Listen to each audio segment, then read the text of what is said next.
kasihmu.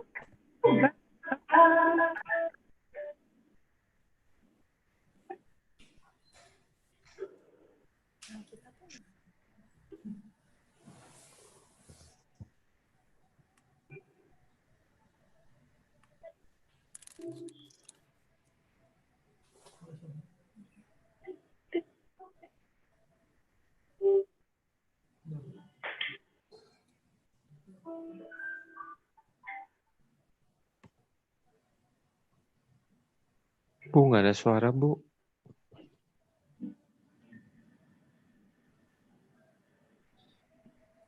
Nggak ada suara? Iya, nggak ada suaranya semua.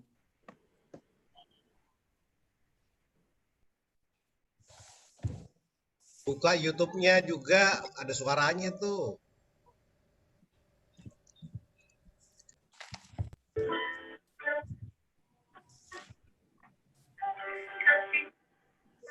Nggak ada suara? Nyendat. Mati putus. Mati Iya, hidup, Pi. mati hidup. Iya, putus.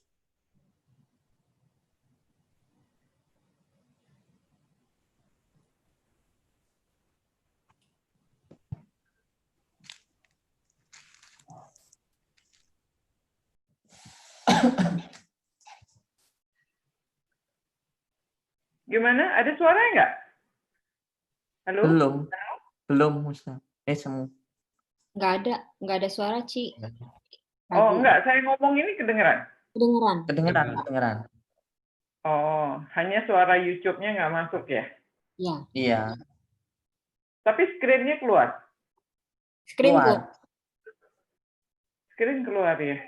Ya sudah, kita nyanyi tanpa YouTube aja deh. Gini kelihatan kan? Kelihatan. Ya. Kelihatan Ya. semua. Ya sudah, kita nyanyi lagu ini ya untuk sebelum kita masuk ke dalam Bible Class kita malam ini, kita mau siapkan hati kita. Kita mau mengingat tentang kasih Tuhan kepada kita masing-masing. Kita supaya lebih teratur semua dulu, sehingga di-mute semua ya, sehingga kita bisa nyanyi di rumah kita masing-masing dan mungkin lebih bisa menghayatinya. Kalau dengar suaranya campur aduk, mungkin malah nggak bisa nyanyi nanti ya. Kita nyanyi lagu ini. Telah kulihat bukti kasih-Mu, Kau menderita gantikanku. Dengan darah-Mu, Kau selamatkanku, kini ku hidup menyenangkan-Mu. Terlalu besar kasih-Mu, Bapa, pengorbanan yang Kau berikan bagiku. Terlalu mahal darah-Mu, Yesus, tercurah untuk menebus hidupku. Sekali lagi kita nyanyikan dari awal. Telah kulihat bukti kasih-Mu, Kau menderita gantikanku. Dengan darah-Mu, Kau selamatkanku, kini ku hidup menyenangkan-Mu. Terlalu besar kasih-Mu, Bapa, pengorbanan yang Kau berikan bagiku. Terlalu mahal darah-Mu, Yesus, tercurah untuk menebus hidupku. Terlalu besar. Terlalu besar kasih-Mu, Bapa, pengorbanan yang kau berikan bagiku. Terlalu mahal darahmu, Yesus, tercurah untuk menebus hidupku. Tercurah untuk menebus hidupku. Mari kita tundukkan kepala, kita masuk ke dalam doa. Kita mau membuka tangan kita di hadapan Tuhan. Kita mau menghampiri hadirat Tuhan. Kita mau membuka hati kita seperti kita membuka tangan kita. Ini adalah sebuah gesture, sebuah gerakan, sebuah pertanda yang melambangkan kita mau mendengarkan Tuhan. Kita mau membuka telinga kita mau membuka hati kita juga, dan kita mau menyiapkan diri kita baik-baik di dalam kita belajar firman Tuhan. Mari kita berdoa.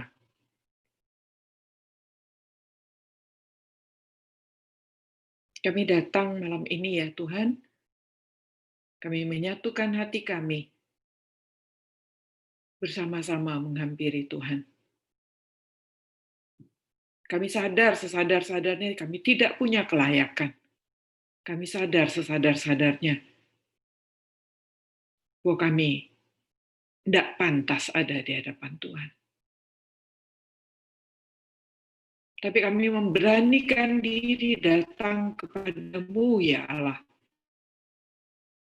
Karena kami tahu kami tidak punya pengharapan yang lain kecuali Engkau. Dan kami memberanikan diri kami datang untuk menghampiri Tuhan dengan apa adanya. Kami memohon pertolongan Tuhan untuk memurnikan kami, memohon pertolongan Tuhan untuk mengampuni kami, semua dosa dan salah kami. Kami buka dan kami letakkan di bawah kaki Tuhan. Ampuni kami Tuhan. Dengan tertunduk dan tangan yang terbuka, menunjukkan kami menyerah ya Tuhan. Tolonglah kami dan sucikan kami. Kami mau belajar malam ini ya Tuhan. Dan jangan sampai apa yang ada di dalam beban pikiran kami dan dosa kami menghalangi kami. Dan kami tahu bahwa Engkau sudah menebus kami. Dan kami menerima penebusan Tuhan. Kami menadahkan tangan kami, tanda kami juga mau menerima pengampunan Tuhan, agar kami boleh dilayakkan untuk menghampiri Tuhan, mendengarkan Engkau. Berbicaralah ya Tuhan. Bapa di surga, tolong hamba-Mu, tolong kami semua. Hamba-hamba Tuhan yang siap untuk mendengarkan firman Tuhan, belajar bersama-sama merenungkannya, agar hikmat dan berkat sukacita dari firman Tuhan itu boleh mengubah hidup kami. Tolonglah kami ya Tuhan. Kami tidak pandai berkata-kata. Tapi Tuhan menyelidiki setiap hati. Dan Tuhan tahu kerinduan kami untuk mengenal Tuhan lebih dalam lagi. Dengarkan kami Tuhan. Dengarkan kami, karena kami berseru di dalam nama Tuhan Yesus, Allah yang sudah, anak Allah, yang Tuhan sudah utus, sudah mati tebus kami, dan sudah bangkit naik ke surga, dan menjadi perantara kami. Di dalam nama ini, kami berdoa, dan kami tahu kami didengarkan oleh Tuhan sendiri. Hanya dalam nama Tuhan Yesus, kami memohon. Amin. Selamat malam semua. Nah, saya mau membukanya dengan mengatakan shalom. Ayo, saya masih dengar dong shalomnya semua. Pakai gerakan mulut aja, shalom gitu. Shalom. Shalom. Shalom. Hai Pak Oki, shalom semua. Ya, Bu Angel. Ya. Nah, shalom itu artinya wholeness. Shalom itu artinya keutuhan, kesempurnaan, keberadaan yang baik gitu ya, kesehatan, kekuatan dan damai sejahtera. Nah, Tetapi di dalam shalom ini sebenarnya ada kata Hebrew-nya gitu ya, kata Ibrani-nya yang berarti sebenarnya adalah ini tadi, to destroy the authority attached to chaos ya. Jadi shalom itu terdiri kalau kita pecah-pecahin gitu, saya ambil itu di Google ya, ada kelihatan kayak gigi yang kuat gitu untuk menghancurkan. Jadi lucu ya, gambar gigi. Lalu ada tongkatnya gembala, tongkatnya si Musa, kita udah belajar itu minggu lalu ya. Ada authority. Lalu ada pancangannya tenda katanya, melekat begitu kan, dan to attach gitu, dan kemudian gambar air gitu. Jadi sebenarnya shalom untuk mendatangkan damai sejahtera itu bukan salah satunya adalah dengan menghadirkan sebuah otoritas yang menghancurkan kekacauan. Ya, jadi shalom itu baru bisa tercipta ketika ada sebuah otoritas yang demikian lebih besar untuk menghancurkan kebrengsekan gitu, ke penghancuran begitu. Jadi itu harus dihancurkan sehingga baru bisa damai sejahtera itu datang. Nah, itulah shalom. Ya. Jadi jelas penjajahan, penyiksaan, kesengsaraan itu tidak bisa mendatangkan shalom. Tapi ada satu kuasa yang lebih besar daripada itu yang menghancurkan chaos ini, baru shalom itu bisa datang. Nah, teman-teman, kita hari ini mau belajar dari Keluaran 4 ayat 18 sampai 33. Nah, tapi sebelum itu saya kembali ya, mau mengingatkan lagi apa sih yang kita sudah pelajari sejauh ini ya, dari mulai pasal 1, 2, 3, dan sekarang sampai 4. Jangan bosan ya, supaya ini mengingatkan kita dan itu menjadi fondasi bagi kita nanti dalam mempelajari kitab Keluaran ini. Kita sama-sama udah jalanin di teman-teman di Atria, udah jalanin sepanjang kita bicara tentang Kejadian, dan kita menikmati demikian kisah demi kisah sampai kita menyelesaikan Kejadian. Nah, sekarang kita masuk ke Keluaran, saya mau ingetin sedikit tentang Kejadian ya, nyambungnya gimana gitu sama Keluaran. Nah, ini dia yang kita pelajari waktu kita di Kejadian ya. Jadi Kejadian itu dimulai dengan kejatuhan manusia. Nggak berapa lama setelah penciptaan selesai, pasal 1, pasal 2 itu penciptaan kan ya, penciptaan seluruh dunia, lalu pasal 2 dengan detail penciptaan manusia disebutkan, pasal 3 manusia jatuh dalam dosa, cilaka anak manusia ini. Baru diciptain, baru happy-happy, cemplung langsung masuk dalam dosa. Nah, kejatuhan manusia itu istilahnya the fall, itu ya. Kejatuhan manusia ini artinya adalah berbalik dari Allah, berbalik dari nilai diri manusia yang sebenarnya pada saat kita diciptakan. Kita diciptakan itu dengan kesempurnaan seperti Tuhan, seperti gambar dan rupa Allah gitu. Tetapi ketika kita jatuh di dalam dosa, kenapa? Kenapanya karena keserakahan gitu, karena ingin seperti Allah dan ingin melebihi Allah. Artinya tuh kita benar-benar berbalik dari Allah. Saya ingetin dulu waktu di Kejadian bahwa kita bicara begini, kalau Allah itu tanda positif, kita harusnya sebagai ciptaannya juga positif. Harusnya kan begitu, kita diciptakan gambar dan rupa Allah kok.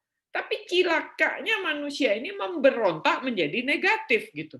Allah aja nggak bisa nol karena dia positif. Sekarang manusia ciptaannya malah berbalik, balik badan gitu, meninggalkan Tuhan. Dia menjadi negatif, dan itu adalah pemberontakan luar biasa. Putuslah hubungan begitu ya. Jadi dia berbalik dari Allah sendiri, dia berbalik dari nilai dirinya. Ketika dia pertama kali diciptakan itu, dia diciptakan dengan sangat baik. Tuhan melihat manusia itu sangat baik, tetapi itu yang ditinggalkan oleh manusia itu, dia berbalik mengejar keserakahannya, mengejar dirinya, dan menyatakan dirinya lebih hebat, bergantung pada dirinya sendiri dan melupakan Tuhan. Nah, sehingga ketika dia diusir dari Taman Eden, ya, Taman Eden, Tuhan segera mengusir manusia itu, sebenarnya pengusiran itu mengungkapkan kejatuhan manusia itu seluruhnya. Seluruh kita ini jatuh, dari ujung rambut sampai ujung kaki, semua jatuh. Jadi tidak ada pun dari tubuh kita ini yang boleh kita katakan tidak berdosa. Tidak ada. kecemplung-plung, abis gitu ya. Spiritual, mental, physical, relasional, struktural, sosial, semuanya kita jatuh dalam dosa. Nah, kejadian, ketika kita bicara kejadian, kita mulai kejadian itu dengan kejatuhan manusia. Ya. Nah, kejadian itu, kitab kejadian itu ditutup dengan apa? Ayo, siapa yang masih ingat? Kejadian ditutup dengan jasad Yusuf mati. Ya, Yusuf mati, jasadnya, mayatnya, peti mati di Mesir. Nah, cilaka nggak?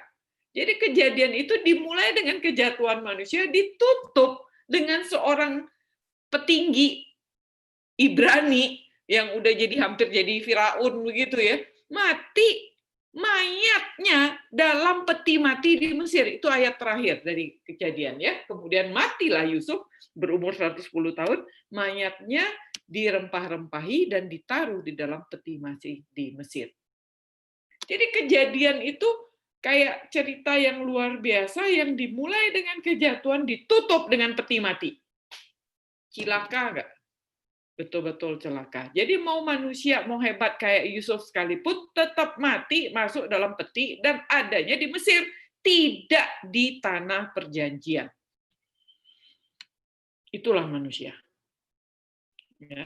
Nah, sekarang ini kita masuk ke Exodus ya. Jadi kenapa Exodus itu, how it happen, kenapa Exodus itu ada dan mengapa itu penting begitu ya. Jadi itu kejadian, makanya kita masuk sekarang ke Exodus. Nah, Exodus kita bicara tentang pasal 1. Kita tahu ada Yakub, dia datang, si Israel ini, Yakub dan keluarganya datang ke Mesir, 70 jiwa kan ketika kelaparan tahun kedua. Masih ada 5 tahun mendatang lagi kelaparan. Datang si Yakub sekeluarga, 70 orang. Ya, itu sebelah kanan kalian bisa lihat anak-anaknya dan cucu-cucunya, cici-cicitnya juga ada. Di situ 70 jiwa Yakub datang. Nah, kemudian kita tahu bahwa Yusuf dan saudara-saudaranya kemudian di ayat 6 ya, Keluaran 1 mati semuanya. Jadi si Yusuf sama angkatan pertamanya itu semuanya mati. Lalu orang Israel berlipat ganda dengan dahsyat di seluruh negeri dan dipenuhi oleh mereka, dan Firaun baru muncul. Jadi Firaun yang tidak mengenal Yusuf, satu bangsa lain datang menghancurkan Firaun yang lama. Kita udah bahas itu, si Ahmoses diganti sama si Tutmoses. Kemudian dia tidak mengenal Yusuf dan jasa besarnya, dan kemudian orang Israel di Mesir adalah kaum minoritas yang berkembang pesat ini, harus dikontrol angka kelahirannya. Kalau enggak, mereka terlalu banyak, mereka bisa memberontak dan itu membahayakan Mesir. Nah, kemudian Israel itu dijadikan budak Rodi untuk membuat kota Pitom dan Ramses. Ya. Nah, Firaun memberikan perintah kemudian untuk membunuh anak-anak laki-laki Ibrani ya. Setelah dia jadiin budak Rodi, jeraminya dicabut, kita udah bahas itu ya, jerami dicabut sehingga mereka harus membuat dari tanah lempung saja, dan itu makin lama batu batanya makin berat supaya lebih capek lagi, supaya tidak bisa berhubungan seksual dan tidak punya anak begitu. Tapi cilakanya tetap aja bertambah banyak orang Israel, dan kemudian Firaun mengeluarkan perintah dibunuh gitu ya anak-anak kecil. Ayat 16 melalui para bidan, tapi para bidannya menyelamatkan anak-anak itu, nggak mau bunuh karena dia takut sama Tuhan, dan pada ayat 22 dibuang di sungai Nil, ya, kasih makan buaya. Nah, itu kita bahas di pasal 1. Di pasal 2, kita tahu Musa lahir, dan ketika Musa lahir, dia istimewa di mata Allah, dikatakan bayi itu cantik, a fine baby, gitu ya.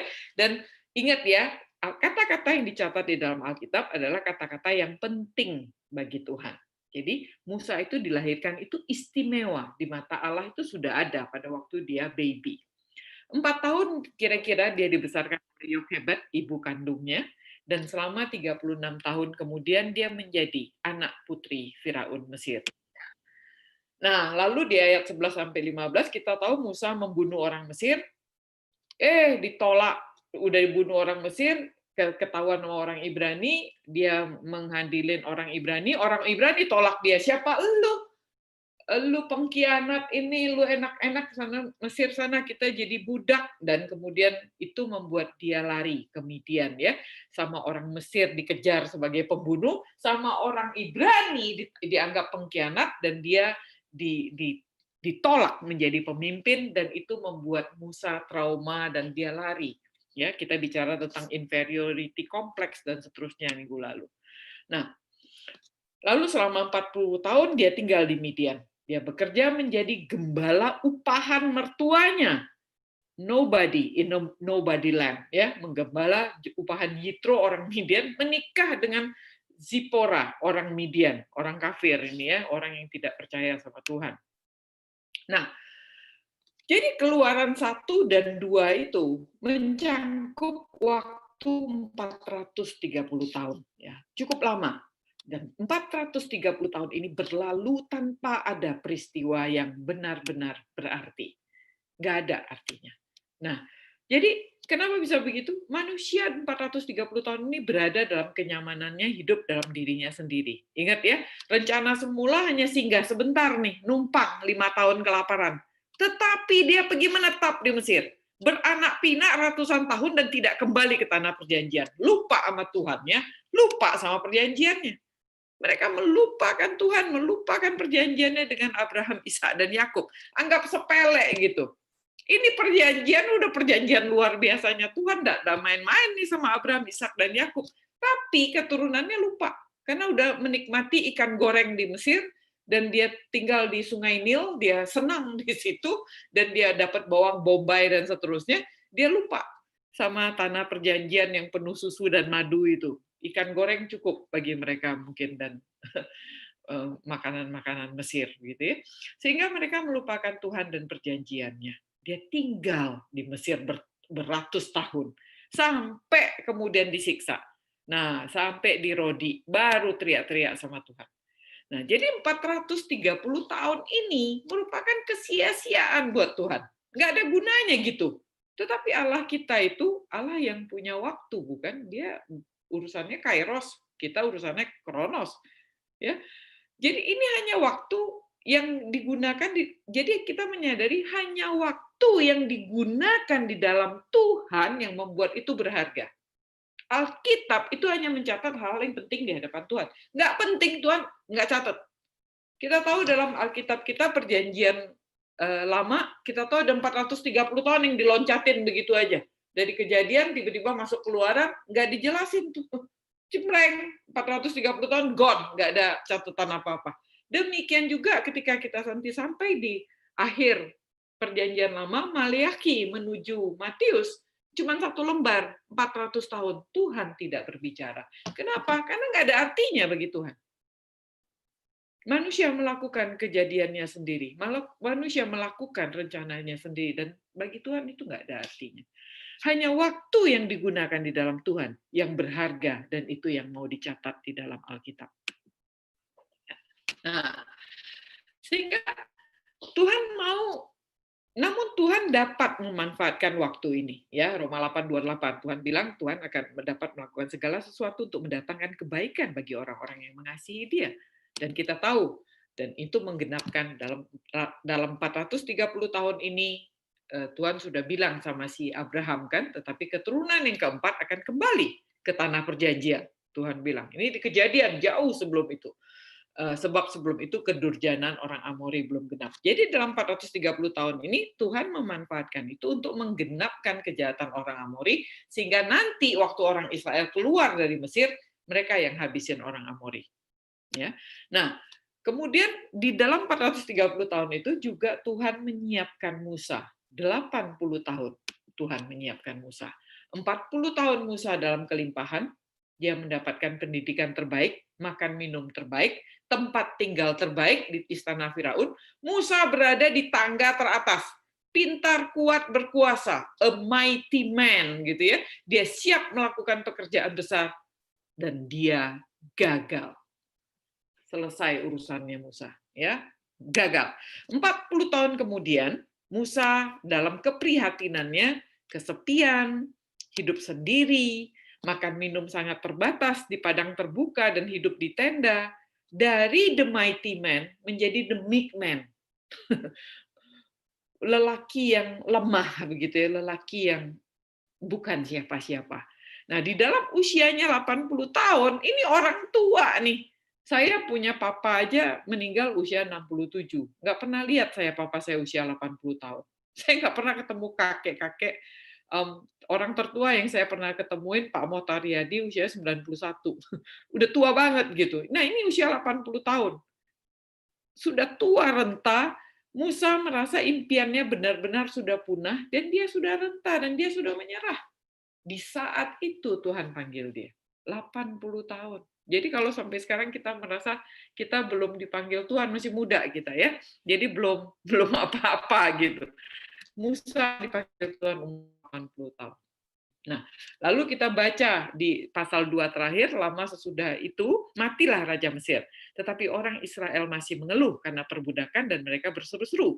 Sehingga teriak mereka minta tolong karena perbudakan itu sampai kepada Allah.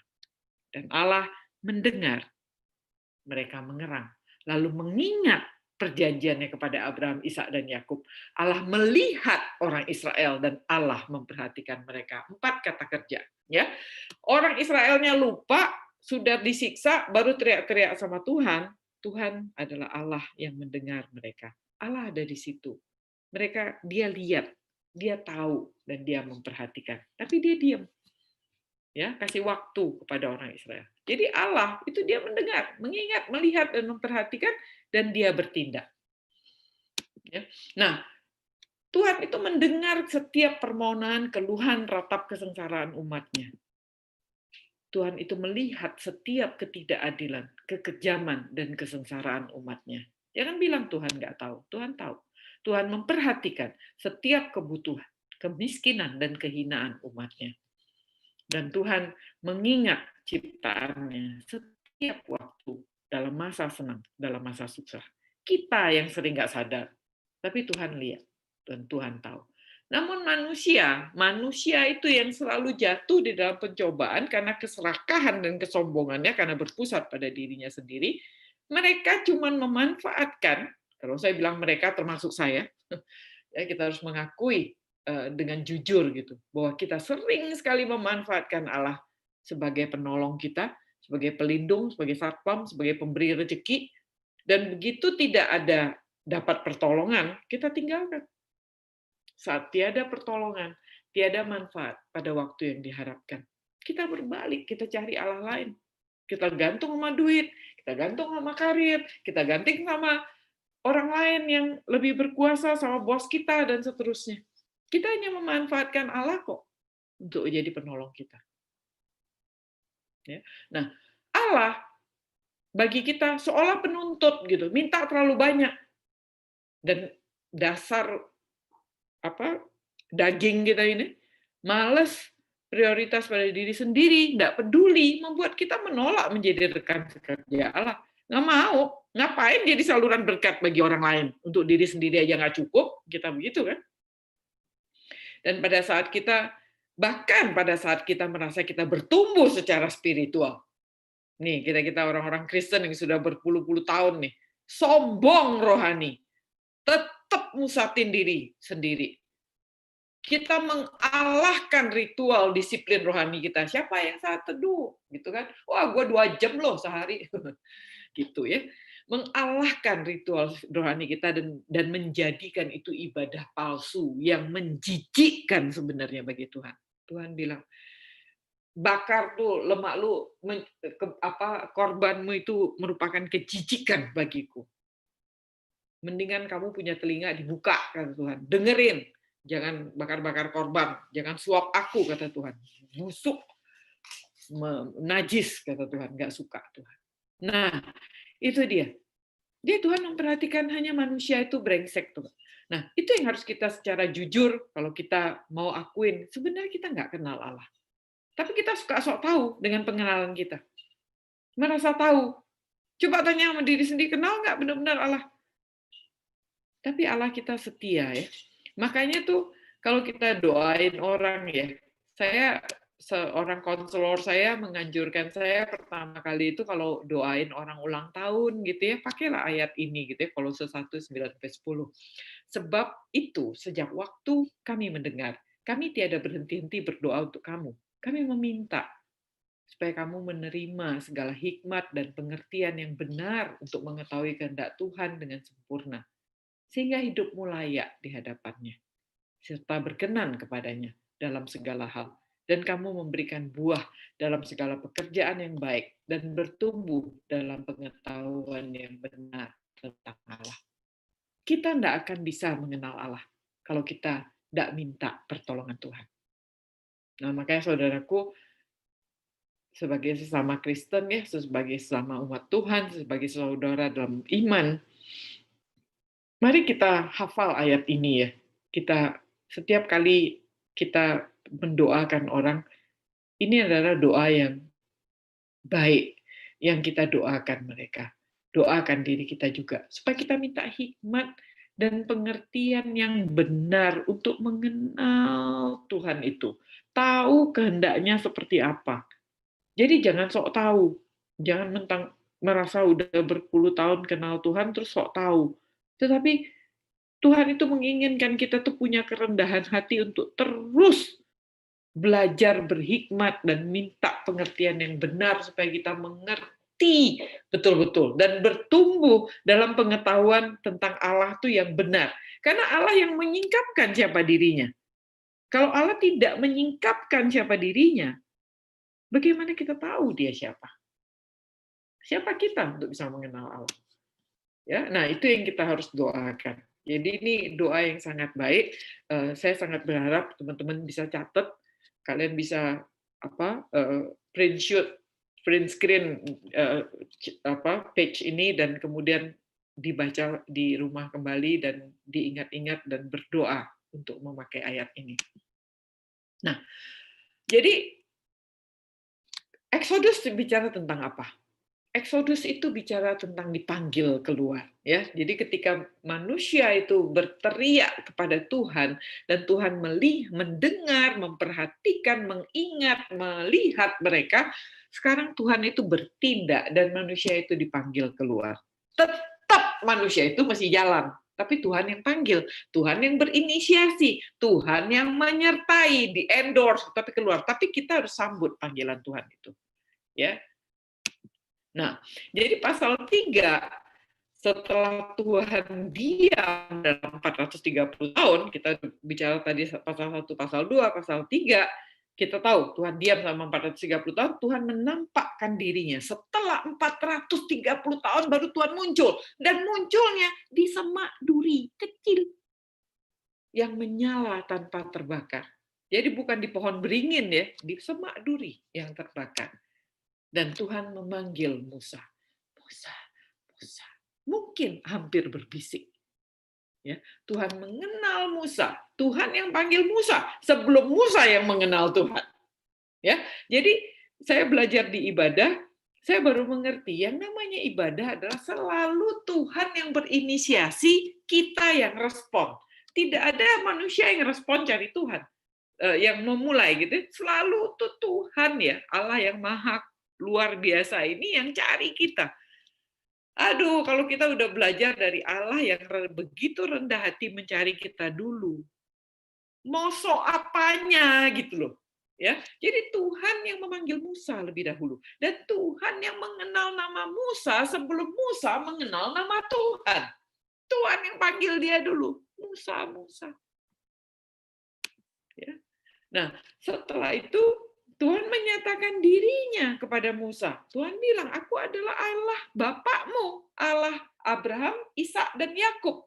Tuhan adalah Tuhan yang hidup untuk orang yang hidup. Abraham, Ishak, dan Yakub artinya masih hidup dan berada di kekekalan bersama Allah. He is the living God for the living. Ya. Dan itu yang kita juga udah belajar tentang I am who I am nanti itu ya. Nah, Tuhan mengatakan, aku telah memperhatikan kesengsaraan umatku di Mesir dan sekarang Tuhan telah turun untuk membebaskan mereka. Jadi Tuhan itu nyata dan Tuhan itu dekat. He is real and he is near. Ya, tapi kapan dia mau datang, itu Tuhan yang atur sendiri. Ya. Nah, dan Tuhan mengundang Musa menjadi rekan sekerjanya. Sebenarnya Allah dapat membebaskan Israel tanpa pertolongan Musa. Dia Allah, tetapi Allah memilih melakukannya bersama dengan Musa. Ya, ini adalah pola kerja Tuhan. Ini yang sekali lagi saya tegaskan. Ini adalah pola kerja Tuhan kita. Selalu mengundang manusia untuk terlibat di dalam pekerjaannya, menjadi rekan sekerjanya. Tuhan butuh kita nggak? Kagak, nol gede, nonsense. Ya, jadi jangan sok kepo, jangan sok bangga di merasa Tuhan butuh kita. Tuhan nggak butuh. Tuhan namanya juga Tuhan, Allah, dia bisa lakukan sendiri tanpa mengajak manusia. Tetapi Tuhan memilih dengan free will-nya. Siapa bilang Tuhan nggak punya free will? Dengan free will-nya, Tuhan memilih manusia untuk bekerja sama dengan dia. Itu adalah pola kerjanya Tuhan. Selalu mengundang kita untuk terlibat di dalam pekerjaannya. Menjadi rekan sekerjanya. Jadi Tuhan itu bekerja sebenarnya dua arah. Nomor satu yang dikerjain adalah si rekan kerjanya ini dulu. Jadi sadarlah ketika kita dipanggil Tuhan, yang mesti dikerjain nomor satu itu adalah kita. Benar kan? Teman-teman, dalam saya menyiapkan ini pun, yang nomor satu kena tampar kan saya. Nomor satu harus dikerjain sama Tuhan kan saya dulu. Baru saya bisa cerita ke teman-teman semua, bukan? Jadi Tuhan beranugerah dan membentuk rekan kerjanya lebih dahulu. Untuk itu Tuhan minta kita buang semua alasan untuk mementingkan diri sendiri. Ada hal-hal, makanya kita harus duduk diam ya. Tenang dan dengerin Tuhan. Ada hal-hal yang Tuhan tuh cemplungin dalam pikiran kita untuk kita pikirkan. Ada hal-hal yang Tuhan cemplungin di dalam benak kita ini untuk kita katakan, untuk kita lakukan sebagai rekan kerjanya. Untuk itu diamlah di dalam Tuhan. Untuk itu dengarkanlah Tuhan. Jangan pusingkan telingamu dengan segala macam hal yang memusingkan kepalamu, yang membuat engkau tidak lega, tidak punya waktu. Dengarkan Tuhan. Karena Tuhan mau taruh nih sesuatu dalam pikiran kita, dalam mulut kita, dalam benak kita ini. Tuhan ingin kita tuh lakukan sesuatu untuk Dia. Tapi Tuhan perlu kepekaan itu. Kita perlu kepekaan itu karena kita ini double. Ya. Nah, dalam pimpinan Roh Kudus kita menyadari semua pekerjaan Tuhan ini bukan tentang kita. Jadi jangan kegeeran. This is not about you. Ini tentang Tuhan dan kebesarannya. Kita ini rekan kerjanya gitu, suruhannya, hambanya, makanya namanya hambanya. Jadi this is not about us, nothing to do with us. Jadi jangan bilang, oh gue mampu gitu. Kita, aduh, bukan karena kita mampu Tuhan pilih kita. Karena ini bukan tentang kehebatan kita, ini tentang kehebatan Tuhan. Semakin tidak mampu kita, semakin menunjukkan kehebatan Tuhan. Jadi jangan sok bangga gitu. Nah, dan melalui kita sebagai rekan kerja Tuhan, Tuhan menjalankan tujuannya, menepati janjinya, beranugerah kepada umatnya. Nah, kita saluran berkatnya. Saya selalu bilang kita itu pipa. Ya, jadi jangan bilang gentongnya gue yang punya, penampungnya gue yang punya. Kagak ada, kita cuma pipa doang, saluran. That's it. Ya, kita cuma pipa saja. Jadi jangan tersumbat menjadi pipa. Nah, mari kita singkirkan. Jadi teman-teman yang mungkin punya rasa rendah diri, lupakan itu. Karena ini bukan tentang kita. Kita hanya bisa membungkuk dan menyembah di hadapan Allah yang kekal, yang adalah I am who I am. Allah yang selalu sempurna, selalu cukup, selalu kekal. Ya. Nah, ini kita udah bahas di minggu lalu tentang nama diri Allah. Allah ini menyatakan nama dirinya. I am who I am. Aku adalah aku. Saya dengan bahasa sederhana mengatakan, I am who I am itu bagi saya adalah Allah itu menunjukkan kesempurnaannya, keutuhannya. Nggak ada lagi yang bisa lebih sempurna daripada itu, tidak ada lagi yang bisa lebih utuh daripada itu, dan tidak ada lagi yang bisa lebih cukup, selalu cukup gitu. Dan tidak ada lagi yang bisa lebih kekal daripada itu. Dan David Powson, saya belajar dari David Powson, dia bilang, I am who I am itu adalah always, dia bilangnya selalu. Selalu artinya apa? Tidak pernah berakhir, tidak bisa habis. Jadi aku itu adalah Allah yang ada dari dirinya sendiri dan tidak pernah berakhir dan dia tidak bisa habis. Dia selalu sempurna, selalu cukup, selalu kekal selama-lamanya. Dan ini adalah nama yang luar biasa itu. Jadi ketika kita belajar Yahweh, Yehovah, kita bisa tambahin kata apa aja di belakangnya dia. Ya, menjadikan Yehovah Nisi, Yehovah Jireh, Yehovah Rafa, karena ini adalah nama yang bisa istilahnya kalau saya belajar di branding, di marketing ya, brand arsitekturnya ini adalah brand arsitektur yang wah, ke atas ke bawah, kanan kiri tarik selebar-lebarnya bisa gitu. Tidak ada batasan. Itulah I am who I am ya. Yehovah itu nama yang luar biasa, nama yang berkuasa, yang bisa kita tambahkan apa saja, dan dia menjadi Allah yang penuh itu tadi. Allah yang utuh itu tadi, yang tidak ada habis-habisnya, yang luar biasa. Nah, kalau kita deal dengan Allah yang seperti ini, siapa kita sih? Gitu loh. Jadi, kita kecil nggak ada artinya, memang kita kecil nggak ada artinya. So what? Gitu. It's not about us, it's about Him. Ya, jadi bukan tentang kita. Nah, jadi Tuhan mengundang Musa menjadi rekan sekerjanya, dan Allah mempunyai rencana untuk umatnya melalui Musa. Tuhan mengutus Musa kembali ke Mesir untuk menemui tua-tua Israel dan memimpin bangsa ini untuk keluar dari Mesir, membawa mereka ke tanah perjanjian. Ingat, Tuhan akan menempati janjinya. Ya, jadi Allah mempunyai rencana untuk Musa. Dan perlu 120 tahun membentuk si rekan kerja ini sendiri. Musa itu sendiri. 40 tahun, Musa adalah somebody. Terlalu bersemangat, terlalu menggebu-gebu. Dia bunuh orang Mesir dengan gayanya sendiri, dia ditolak. 40 tahun kedua, Musa adalah nobody in the nobody land.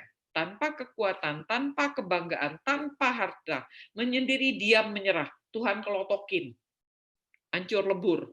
Inferior kompleks dia kan. 40 tahun ketiga Musa adalah si nobody tadi, tapi sekarang di tangan Tuhan. Ya, dia bukan lagi somebody, dia sudah menjadi nobody. But now si nobody ini ada di tangan Tuhan. Nah, hebatan nobody itu Tuhan, kan begitu. Dan Tuhan tidak bisa pakai dia kalau dia masih somebody. Ya, nah, tetapi si nobody ini nih, si Musa ini, bagaimana dia meresponi panggilan Allah? Nah, kita mau belajar ya bagaimana dia meresponi panggilan Allah. Nah, ada 5 excuses yang dia lakukan, penolakan dia kepada Tuhan. Coba kita renungkan ini teman-teman, dan refleksikan itu ke dalam hidupmu. Apakah engkau Tuhan panggil, tapi engkau tolak? Dan apakah kita jangan-jangan sama loh alasannya sama Musa? Ya, coba kita lihat ya. Penolakan pertama dia bilang begini, aku bukan orang yang cocok untuk tugas itu. Ya, dia bilang, siapa aku? Aduh, aku bukan siapa-siapa, aku nggak berarti, rendah diri banget kan gitu ya. Tapi Tuhan menjawab, dia bilang apa? Aku akan menyertai engkau. I am who I am, itu akan menyertai engkau. Kurang apa coba?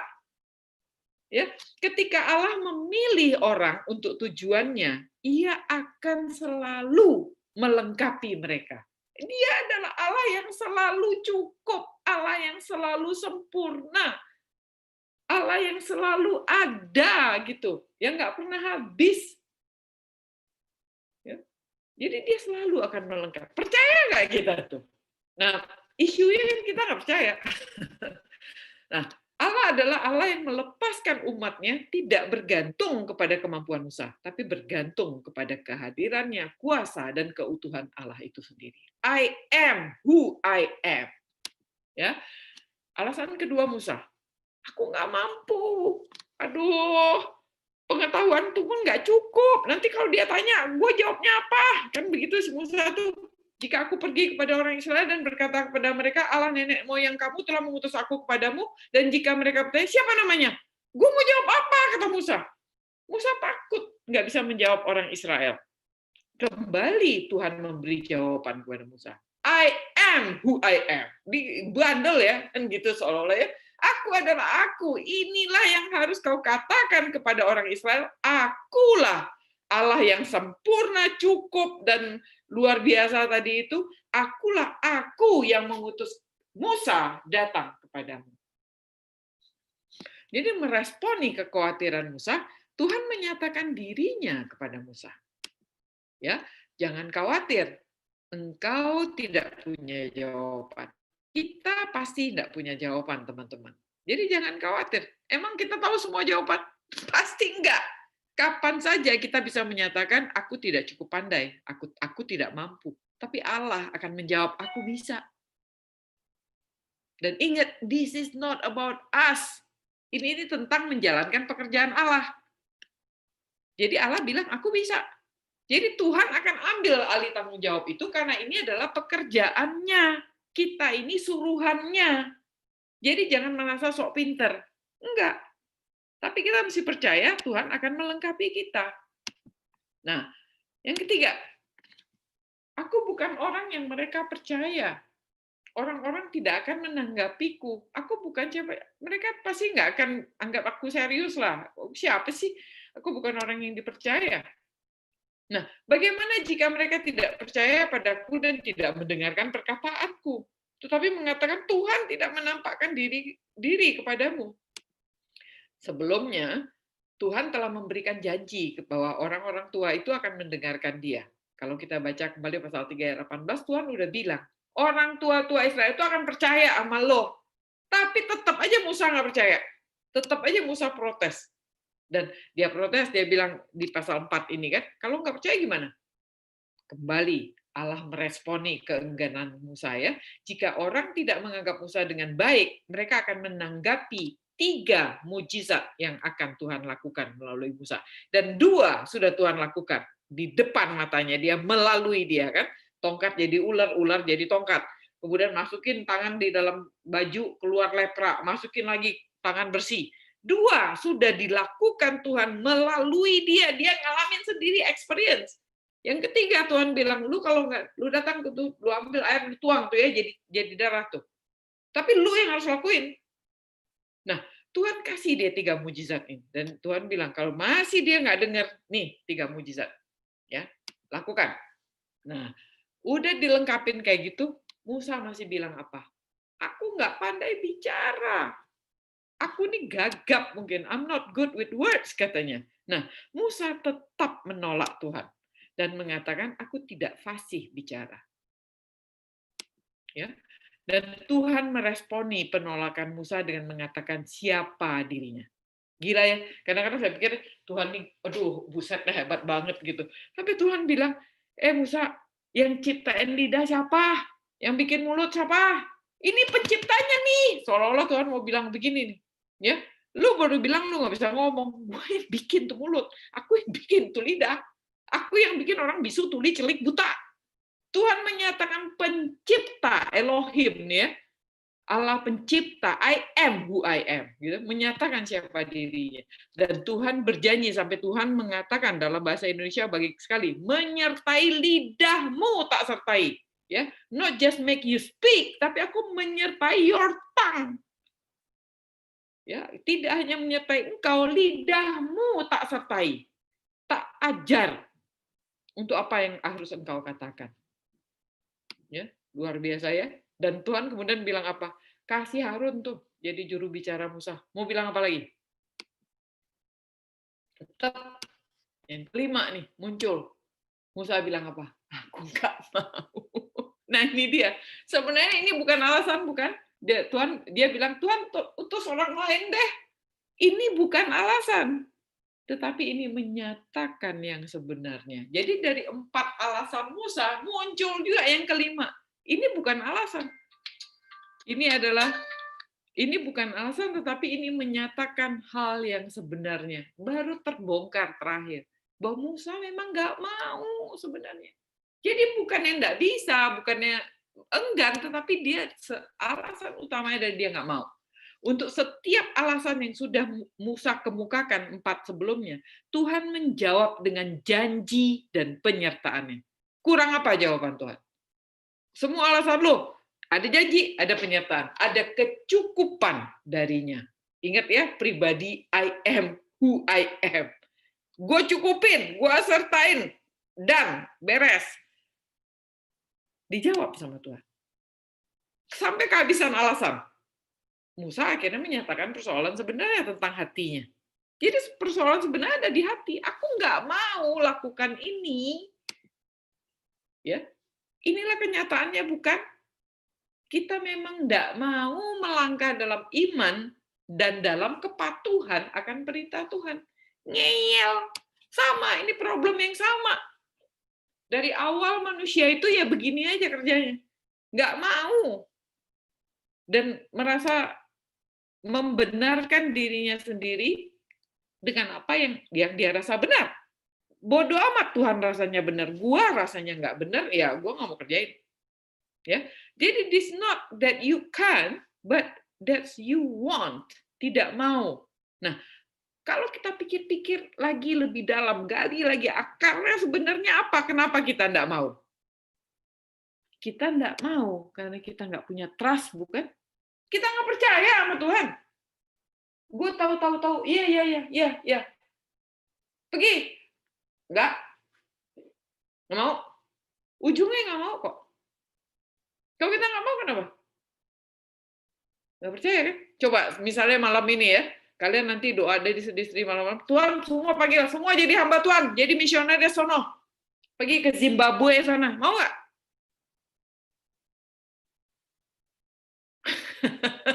Semua bilang berhenti kerja semua, cepat. Mau nggak? Berani nggak? Semua takut. Karena nggak mau. Kenapa nggak mau? Ya nggak percaya sama Tuhan. Kalau Tuhan benar-benar perintahkan begitu, Bu Sari, saya telepon nanti ya, lagi ada meeting. Ya, itu. Jadi nggak trust sebenarnya tentang apa yang sedang kita nggak trust kepada Tuhan. Nah, teman-teman, saya mau mengajak, diamlah malam ini dan akuinlah dosa kita dan coba kita jujur di hadapan Tuhan. Apakah kita percaya sama Tuhan? Apa benar Dia Allah pemilik hidup kita? Apa kita pura-pura peka, pura-pura buta? Dan ingat ya, ini favorit saya kan selalu bilang begini, Tuhan itu bicara di semak duri, kecil suaranya, Musa. Tuhan itu nggak keluar dalam pohon dingin yang gede gitu loh. Itu semak duri kecil sampai Musa harus jangan dekat-dekat, tanggalkan kasut. Berarti kan Tuhan mau dia secara intimate, dekat begitu. Dan Tuhan itu dekat. Untuk itu dia berbisik. Suara Tuhan itu berbisik. It's just a small voice. Jadi kalau kita nggak listen carefully, nggak diam-diam dengar gitu, Tuhan panggil nama kita nggak dengar. Jadi jangan berharap sebuah pengalaman supranatural yang fenomenal begitu baru kau bisa tahu panggilanmu begitu. Elia juga mengalami hal yang sama ya. Di angin sepoi ada silent voice yang panggil dia. Itu kita juga udah bahas beberapa minggu yang lalu. Suara itu kecil. Jadi kalau kita ini dablek penuh dengan suara yang membisingkan telinga kita, mengacaukan otak kita, bagaimana kita bisa dengerin Tuhan? Forget it. Terus kita akan sampai mati, nanti udah tua, kita bilang, enggak, Tuhan nggak pernah panggil. Lu aja yang dablek, budek. Nggak bisa dengar Tuhan. Nah, jadi alasan apa lagi yang kita buat ketika Tuhan mau manggil? Jadi sekarang perlengkapan nomor 1, beli korek kuping.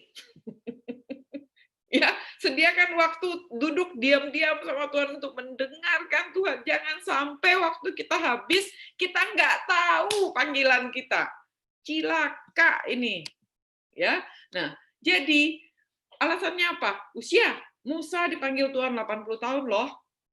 Tuhan Yesus sendiri, Tuhan menyiapkan dia 18 tahun. Ya, 18 tahun jadi tukang kayu.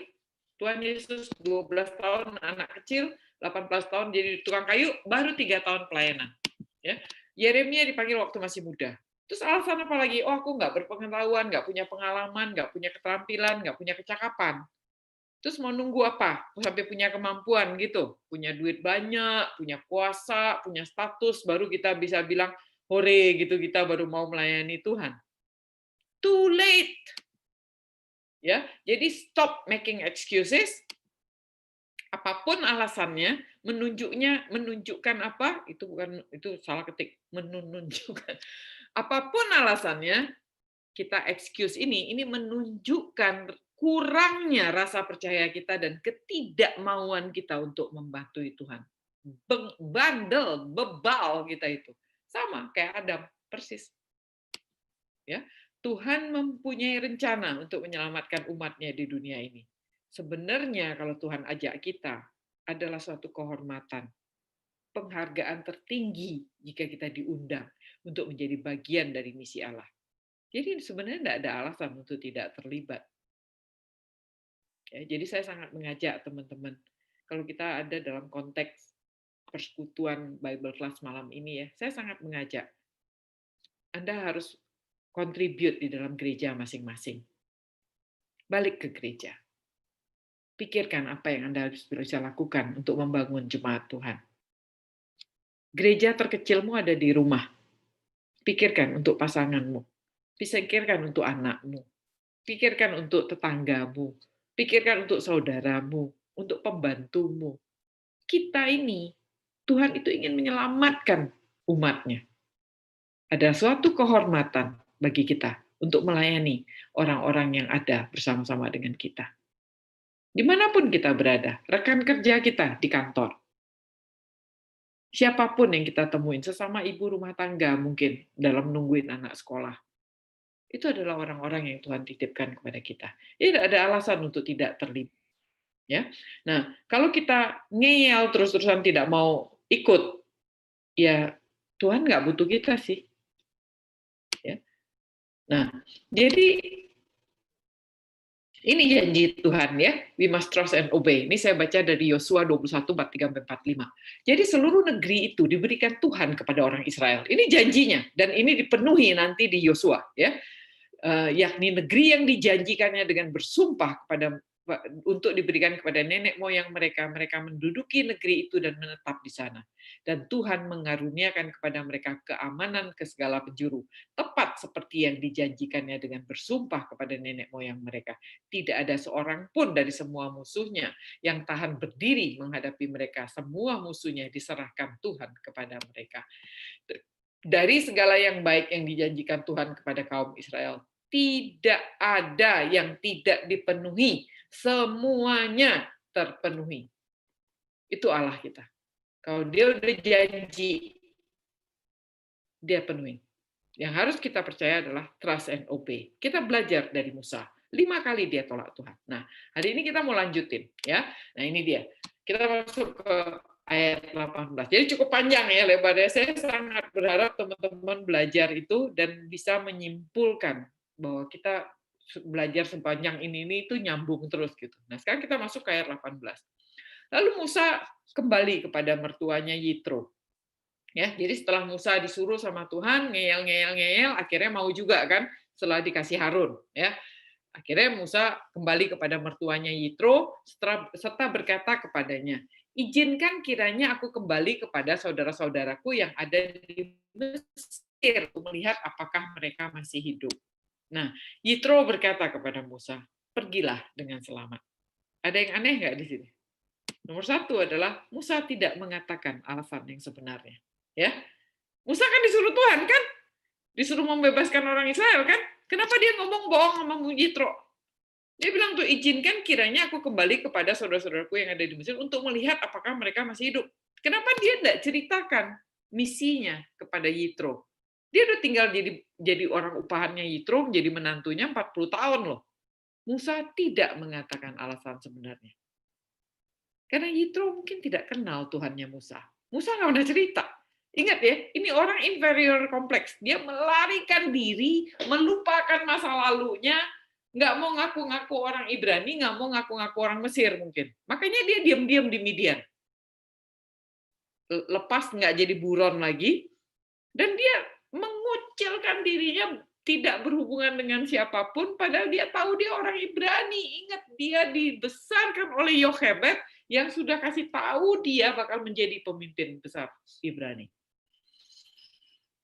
Tapi dia nggak pernah cerita tentang Tuhannya kepada Yitro. Jadi sekarang, kalau dia cerita nih, Allah Yahweh muncul ngutus dia, Yitro mungkin nggak percaya. Itu siapa? Buset, 40 tahun lu nggak pernah cerita sama gue, tiba-tiba lu cerita lu diutus sama Yahweh gitu. Siapa itu gitu kan? Jadi si Musa pusing juga kepalanya. Gimana ya caranya begitu ya? Jadi dia tidak menceritakan alasan sebenarnya. Dan Alkitab memang tidak kasih tahu kita ya mengapa dia tidak. Ini saya cuma belajar dari beberapa penafsir yang mengatakan mungkin Yitro nggak percaya loh bahwa ada Tuhan itu adalah Allahnya orang Ibrani yang mereka tidak kenal, dia tidak kenal, dan dia tidak tahu. Mungkin dia mengenal Tuhan sebagai kayak Ra gitu, orang Mesir yang percaya ada yang mencipta begitu saja, tapi tidak tahu Tuhan itu yang Yahweh begitu ya. Nah, ayat 19, adapun Tuhan sudah berfirman kepada Musa di Midian, ya, ingat nih, kembalilah ke Mesir sebab semua orang yang ingin mencabut nyawamu telah mati. Hebat ya Tuhan ya. Tuhan itu adalah Tuhan yang mengerti betul hati Musa. Ya, ini adalah satu afirmasi kembali dari Tuhan untuk mengatasi traumanya Musa. Dikasih tahu orang yang mau bunuh lu udah mati Musa. Jadi baliklah. Tenang, tenang. Nggak ada orang yang kejar-kejar kamu. Nggak ada orang yang mau cabut nyawamu lagi. Semua udah mati. Dan Tuhan kasih tahu Musa. Tuhan berfirman kepada Musa, semua yang sudah ingin mencabut nyawamu mati. Aman. Ya. Jadi kalau engkau balik ke Mesir, nggak apa-apa. Jangan takut. Hebat ya. Itu Tuhan ya, kalau saya bilang, aduh luar biasa. Tuhan itu adalah memperhatikan sampai kenal betul hati Musa, takutnya apa dikasih tahu sama Tuhan. Jangan takut, balik. Sudah mati semuanya, jangan khawatir. Ya, nah jadi kemudian Musa mengajak istri dan anak-anak laki-lakinya, lalu menaikkan mereka di atas keledai dan kembali ke tanah Mesir. Dan tongkat Allah itu dipegang di tangannya. Ya. Nah, saya membayangkan ya, saya coba cari gambarnya di Google gitu kan. Ada yang nunjukin gambarnya anaknya masih kecil-kecil gitu. Saya pikir Musa kan udah 40 tahun ya di Midian ya. Kalau dia menikah sama si Pora umur 40 tahun langsung punya anak, anaknya juga udah gede gitu, udah 38 tahun kali umur anaknya, 38, 30-an tahun ke atas gitu, bukan anak kecil-kecil gitu. Jadi ketika dia mendudukkannya itu di atas keledai, artinya bukan diangkat anaknya terus kemudian digendong begitu, bukan anak kecil, ini udah orang-orang dewasa. Jadi lumayan yang saya dapat gambarnya ini ya not bad lah, ini anak-anaknya udah gede gitu ya. Jadi anak-anaknya ini udah besar, 2 orang anak laki-laki, Gersom dan Eliezer ya. Nah, jadi Musa bawa mereka semua. Nah, lalu ayat 21, firman Tuhan kepada Musa, pada waktu engkau hendak kembali ke Mesir, pada waktu engkau hendak kembali ini ke Mesir, ingatlah supaya segala mujizat yang telah kuserahkan ke dalam tanganmu, ingat ya, mujizatnya setelah diserahkan Tuhan ke dalam tangannya Musa, harus kau perbuat di depan Firaun. Tetapi aku akan mengeraskan hatinya, sehingga ia tidak membiarkan bangsa itu pergi. Itu kata Firaun, kata Tuhan. Kenapa Tuhan kasih tahu Musa begini? Karena dia tahu si Musa ini kan orang yang takut ditolak nih, sehingga nanti kalau Firaun ngeyel nggak mau lepasin orang Israel, Musanya tuh langsung menciut gitu. Jadi Tuhan kasih tahu dulu sekarang, si Firaun itu nantinya ya, gue akan kerasin hatinya. Jadi dia nggak akan biarin bangsa itu pergi. Tapi itu aku punya skenario, kata Tuhan. Jadi lu jangan takut. Ya, segala mujizat sudah gue serahkan dalam tanganmu, kau perbuat di depan Firaun. Ya, tapi aku akan mengeraskan hatinya. Jadi karena engkau tahu, jadi kamu jangan takut ntar kalau dia ngeyel-ngeyel gitu ya, kira-kira gitu. Nah, maka engkau harus berkata kepada Firaun, beginilah firman Tuhan. Israel adalah anakku yang sulung. Saya tuh bukan orang yang punya anak ya. Jadi saya kurang bisa menggambarkannya. Tapi saya merasa teman-teman di sini yang punya anak, apa yang kalian rasakan terhadap anak sulungmu? Kan gitu ya. Anak yang kau harapkan, anak pertamamu, anak yang saya membayangkan kalau punya anak sulung itu pasti anak yang kita harapkan nomor satu gitu ya. Ada istimewanya gitu di hati kita karena ini anak sulung. Nah, Israel itu anak sulungnya Tuhan. Nah, gitu ya. Karena Tuhan sendiri yang ngomong loh. Ya, maka engkau harus berkata kepada Firaun, beginilah firman Tuhan, Israel ialah anakku, anakku yang sulung. Ya, Tuhan bilang, sebab itu aku berfirman kepadamu, biarkanlah anak sulungku itu pergi supaya ia beribadah kepadaku. Jadi dia dilepas pergi untuk beribadah kepadaku. Tetapi jika engkau menolak membiarkan anak sulungku pergi, maka aku akan membunuh anakmu, anakmu yang sulung. Ya. Penekanan yang Tuhan lakukan ini tidak main-main. Ya. Jadi biarkan anak sulungku itu pergi supaya ia beribadah kepadaku. Tetapi jika engkau menolak membiarkan anak sulungku pergi, aku akan membunuh anakmu. Anakmu yang sulung, bukan anakmu yang lain, anakmu yang sulung yang akan aku bunuh. Itu yang Tuhan langsung peringatkan ya melalui Musa. Itu katakan itu kepada si Firaun katanya, jangan main-main. Jadi lu mestinya lepasin anakku itu. Nah, tetapi di tengah jalan di suatu tempat bermalam, Tuhan bertemu dengan Musa dan berikhtiar untuk membunuhnya. Tuhan berikhtiar untuk membunuh Musa. Coba. Lalu Sipora, istrinya Musa, mengambil pisau batu, dipotongnya kulit katan anaknya, kemudian disentuhnya dengan kulit itu kaki Musa sambil berkata, sesungguhnya engkau pengantin darah bagiku. Dan ayat 26, lalu Tuhan membiarkan Musa. Dalam tanda kurung, pengantin darah, kata Sipora waktu itu, karena mengingat sunat itu. Tahu nggak teman-teman? Saya baca ini ya, bertahun-tahun nggak ngerti-ngerti. Serius, saya wondering gitu.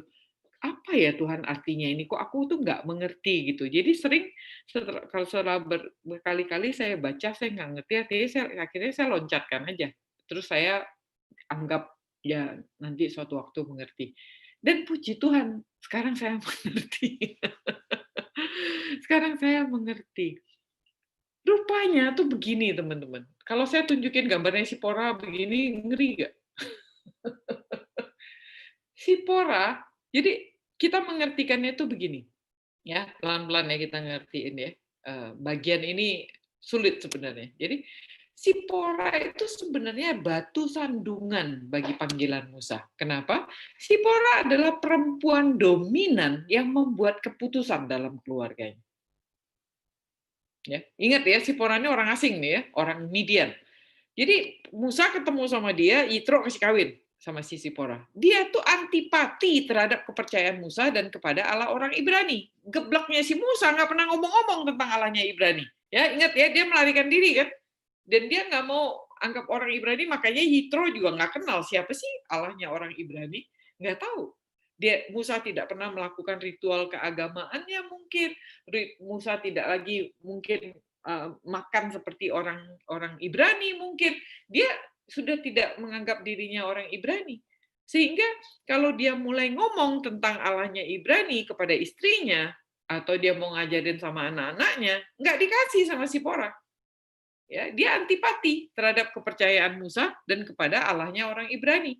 Dia tidak membiarkan Musa menyunat anak-anak mereka. Dan Musa tidak tegas dan dia berkompromi. Nah, itu dia. Jadi, anak-anaknya Musa itu nggak disunat sama si Musa. Padahal si Musa ini kan orang Ibrani, dia sendiri pastinya disunat di hari ke-8. Dan dia tahu dia kan cucunya Lewi. Ya, deket tuh sama Abraham. Abraham berjanji sama Tuhan, bukan? Bahwa seluruh orang Israel tandanya menjadi umat Tuhan adalah disunat. Nah, Sipora ini adalah perempuan dominan yang membuat keputusan keluarganya.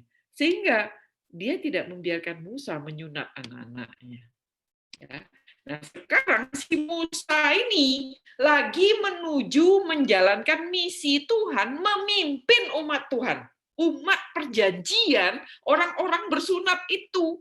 Tetapi dia sendiri punya 2 anak yang ekor dia ini tidak bersunat.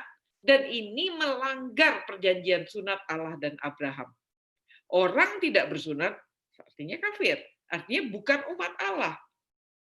Nah, untuk itu Tuhan tegur dia. Tuhan mau membunuh dia karena dia dianggap bersalah sebagai kepala keluarga, tuh nggak tanggung jawab gitu. Ya, tidak menjalankan tugasnya. Jadi dalam hal ini salah satu penafsir mengatakan Musa itu hampir dimatikan sama Tuhan, hampir dibunuh sama Tuhan. Itu dalam tanda kutip dia tuh sakit gitu, desperately ill. Jadi dia tuh sakit sampai mau mati. Jadi di tengah jalan itu mungkin sesak napas gitu ya, atau bagaimana. Intinya tuh hampir dimatikan sama Tuhan karena dia lalai dan mengecilkan tanggung jawabnya sebagai imam, kepala perjanjian keluarganya. Kamu itu pemimpin Ibrani, Musa. Mamamu udah ajarin, Yokebed tuh ajarin, engkau tuh sudah sungguh-sungguh, engkau udah tahu, engkau bagian dari Ibrani, bukan? Makanya lu berani bunuh orang Mesir itu, bukan? Tetapi kenapa engkau tidak menyunat anak-anakmu? Kau anggap itu apaan? Janji-janji macam main-main? Buset, itu janji sungguhan gitu. Dan ini yang Musa kecilkan tanggung jawabnya sebagai imam dari kepala perjanjian keluarganya. Dia tidak lakukan itu, dia tidak menyunat anak-anaknya. Dan Sipora yang dominan. Nah, sehingga ketika Sipora menyaksikan Musa hampir mati, si Musa mungkin bilang, aduh, gue tahu nih sekarang nih, ya orang yang sudah mendengarkan Tuhan kan, Tuhan pasti nggak akan biarkan aku pimpin orang Israel kalau anak itu nggak disunat. Ini sekarang gue udah mau mati nih, udah sesak napas, asma kambuh kali, udah mau habis napas. Sehingga Sipora dalam kemarahannya dia terpaksa harus melakukan sunat kepada anak-anaknya. Kenapa bukan Musa gitu? Karena Musa udah mau mati. Jadi si Sipora pergi ambil pisau batu, dia sunatlah tuh anak-anak. Ya, dan anak-anaknya ingat anak-anak dewasa. Ya, jadi dia kemudian menorehkan kulit katan anak-anaknya itu ke kaki Musa untuk mendemonstrasikannya kejijikannya dan kemarahannya. Dan dia bilang, lo pengantin darah lo. Ini nih Allah lu yang ngaco, ini yang demen darah mungkin. Nggak ngerti dia. Ini Allah macam apa yang sampai sunat menyunat seperti ini gitu ya. Dan dia tahu dia terpaksa harus melakukan itu, kalau nggak Musa mati. Nah, ini dia ya. Mengapa dia harus torehkan kulit katan anak itu ke kakinya Musa? Dan dia bilang, "Lo pengantin darah." Karena dia mendemonstrasikan gitu ya, kejijikannya dan kemarahannya. Ya, dan diduga setelah itu, karena setelah ayat ini kita nggak baca lagi Sipora. Sipora gone. Sampai nanti pasal 18. Ini baru pasal 4 ya. Nanti pasal 18 setelah orang Mesir keluar, orang Israel keluar dari Mesir, kemudian sudah di padang belantara, Yitro datang pada pasal 18. Nah, di situ Yitro membawa kembali Sipora. Jadi diduga oleh salah satu penafsir mengatakan Sipora kemudian diduga meninggalkan Musa di sini. Ya, jadi si Musa si Sipora sudah sunat atau anak-anak ditorehkan di kakinya Musa, Sipora meninggalkan dia. Seanak-anaknya berangkat semua. Ya, Sipora diduga meninggalkan Musa dan Musa harus menjalankan misi Tuhan itu sendiri. Dan ini menyedihkan. Kenapa? Karena orang terdekat bisa menjadi batu sandungan panggilan Allah. Kalau dia bukan menjadi bagian dari umat Allah.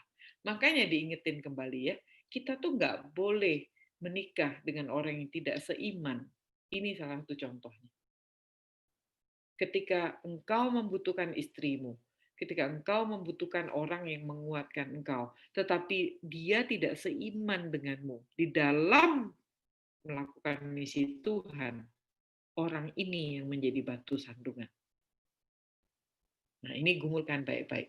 Kalau ada di antara teman-teman yang saat ini punya pasangan yang tidak seiman, saya bilang jangan menyerah. Doakan dia dengan sungguh-sungguh. Minta sama Tuhan pertolongan Tuhan bahwa pasangan kita ini adalah orang yang seharusnya mendukung panggilan Tuhan, bukan menjadi batu sandungan. Jadi kalau pasanganmu yang menghalangi engkau untuk melakukan pekerjaan Tuhan, doakan dia. Tuhan akan bantu. Ya. Nah, itu si Sipora. Nah, sehingga dan luar biasanya Siporanya kabur tinggalin Musa, Tuhan sediain siapa? Harun. Dan Tuhan telah menyediakan Harun. Itulah maka katanya tuh pakai kata telah. Jadi Tuhan udah tahu. Dan Tuhan udah berfirman kepada Harun, pergi ke padang gurun, menjumpai Musa. Ia pergi dan bertemu dengan dia di gunung Allah, lalu menciumnya.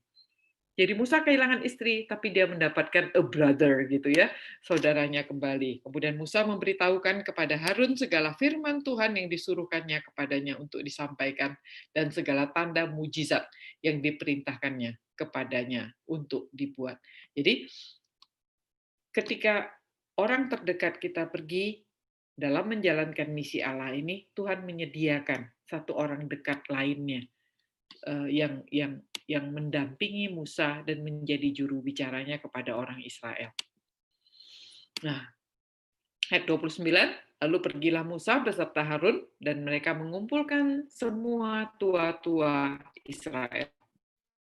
Ya, dan Harun ya, karena si Musa kan bilang dia nggak bisa bicara dan dia bukan nobody di depan orang-orang Israel, nggak pede ini ceritanya kan.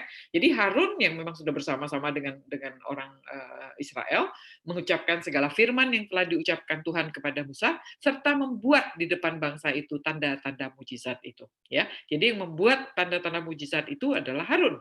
Ya, dengan perintah Musa, karena Musa sudah menjadi dalam tanda kutip Allah bagi Harun. Lalu percayalah bangsa itu.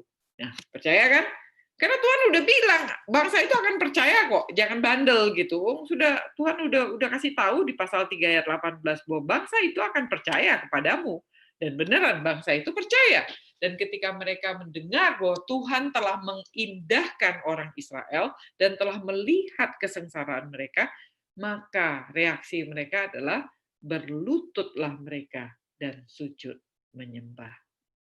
Beautiful ya. Jadi pasal 4 itu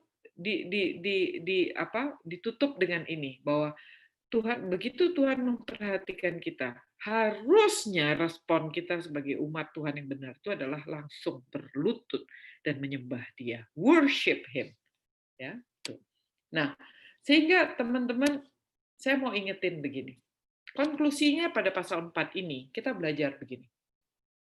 Tuhan itu tidak memberikan kita pekerjaan yang cocok dengan semua talenta kita. Ya, tetapi Tuhan melengkapi kita untuk melakukan setiap pekerjaan yang diberikan kepada kita. God does not give us the job that fit us for, but He fits us to the job He gives us. Jadi jangan terbalik ya. Bagi orang yang bertalenta, ngerjain misalnya apa ya? Misalnya nyanyi nih, saya suaranya nggak bagus, Johanni Wahyudi juga suaranya nggak bagus ya Jo. Itu kita dua-dua gagal di paduan suara ya Jo. Nah, ya kita setengah mati di paduan suara, tapi ada orang kayak Grace Kelly gitu yang nyanyi dengan santainya gitu tanpa mengeluarkan tenaga, suaranya membahana begitu. Tapi jangan kecil hati. Karena Tuhan tidak memakai itu untuk pekerjaannya. Ya. Jadi jangan melakukan pekerjaan itu yang kita merasa, oh memang talentaku, hore, begitu ya. Kagak. Prinsipnya itu, makanya gimana ya teman-teman? Tuhan itu tidak memberikan kita pekerjaan yang cocok dengan semua talenta kita. Kalau kebetulan cocok, puji Tuhan, begitu ya. Tapi kalau tidak cocok, karena ini bukan tentang kita, ini tentang Tuhan untuk menunjukkan kehebatannya Dia memampukan kita yang tidak mampu itu untuk menjalankan pekerjaannya. Kadang-kadang saya mengakui sendiri loh, saya ngalamin gini ya. Kadang-kadang saya melakukan suatu misalnya pengajaran seperti ini, saya persiapannya panjang lebar gitu kan, lama dan keren gitu kan, dan ketika menyampaikan itu saya merasa sempurna begitu. Terus katanya orang ya, ngerti nggak? Kagak ada yang ngerti. Tapi pernah sering, bukan pernah seperti sekarang. Saya kasih tahu sama teman-teman gereja bahwa dulu kalau saya diminta khotbah 2 minggu sebelumnya kagak mau kan gitu ya, sekolah minggu sekalipun enggak. Oh my God. Karena saking kepengen, aduh nggak bisa, mesti sempurna begini-begini, dan beneran hasilnya buang ke laut loh, tong sampah. Sekarang tiap minggu harus memberikan Bible class 2 jam seperti ini kan, sampai pikir-pikir gimana caranya. Dan aku merasa berantakan gitu. Berantakan abis gitu kan. Tapi saya percaya Tuhan berbicara kepada teman-teman semua. I don't know, this is not about me. Saya mencoba sebaik mungkin yang Tuhan kasih, mari kita jalankan begitu, dan saya doakan dan saya sangat berharap Tuhan sendiri yang berbicara kepada teman-teman semua dalam keberantakan saya. Bodoh amat lah, bodoh, pokoknya aku jalanin yang Tuhan suruh. Sudah. Nah, jadi itu yang maksud saya ya. Jadi kadang-kadang I'm not the best talent for this gitu. Teman-teman bisa dengar David Powson jauh lebih bagus gitu ya. Akseslah dia punya video, dengarkanlah dengan baik, itu akan memberikanmu banyak gitu. Tapi kenapa Tuhan membiarkan saya memimpin kelas ini? Saya juga tidak tahu. Kita jalan di Atria udah 1,5 tahun dan jalan gitu, walaupun cuma jumlah manusianya segitu. I don't care. Itu Tuhan yang punya urusan gitu. Saya cuma jalanin aja. Nah, itu ya. Jadi ini bukan tentang kita. Kita itu cuma tanah liat. Tetapi Yeremia bilang begini, ketika Tuhan membentuk tanah liat itu juga bisa menjadi keras. Karena lama-lama dia jadi keras kan. Kalau bandel tuh, yang dilakukan sama si Potter siapa? Orang yang bikin ini ngapain? Dihancurin! Blah! Untuk dibentuk kembali. Tapi tanah keras lempungnya udah saking bandelnya dihancurin, kagak mau hancur, dibentuk juga jadi kacau walau. Itulah manusia. Kita punya hak untuk berespon, dan itu aku believe Tuhan kasih kita free will itu untuk terserah lo mau diapain. Ya, tapi kalau kita nurut, kita trust him, kita ada di tangan si penjunan itu, dan kita obey, baru Tuhan bisa pakai kita dengan luar biasa. Kitanya tetap tidak akan sempurna. Karena dia yang sempurna. Dia I am who I am. I'm not. Ya. Nah, jadi apa yang kita pelajari, teman-teman? Kita belajar untuk learning how to fully trust God and obey him. Ya.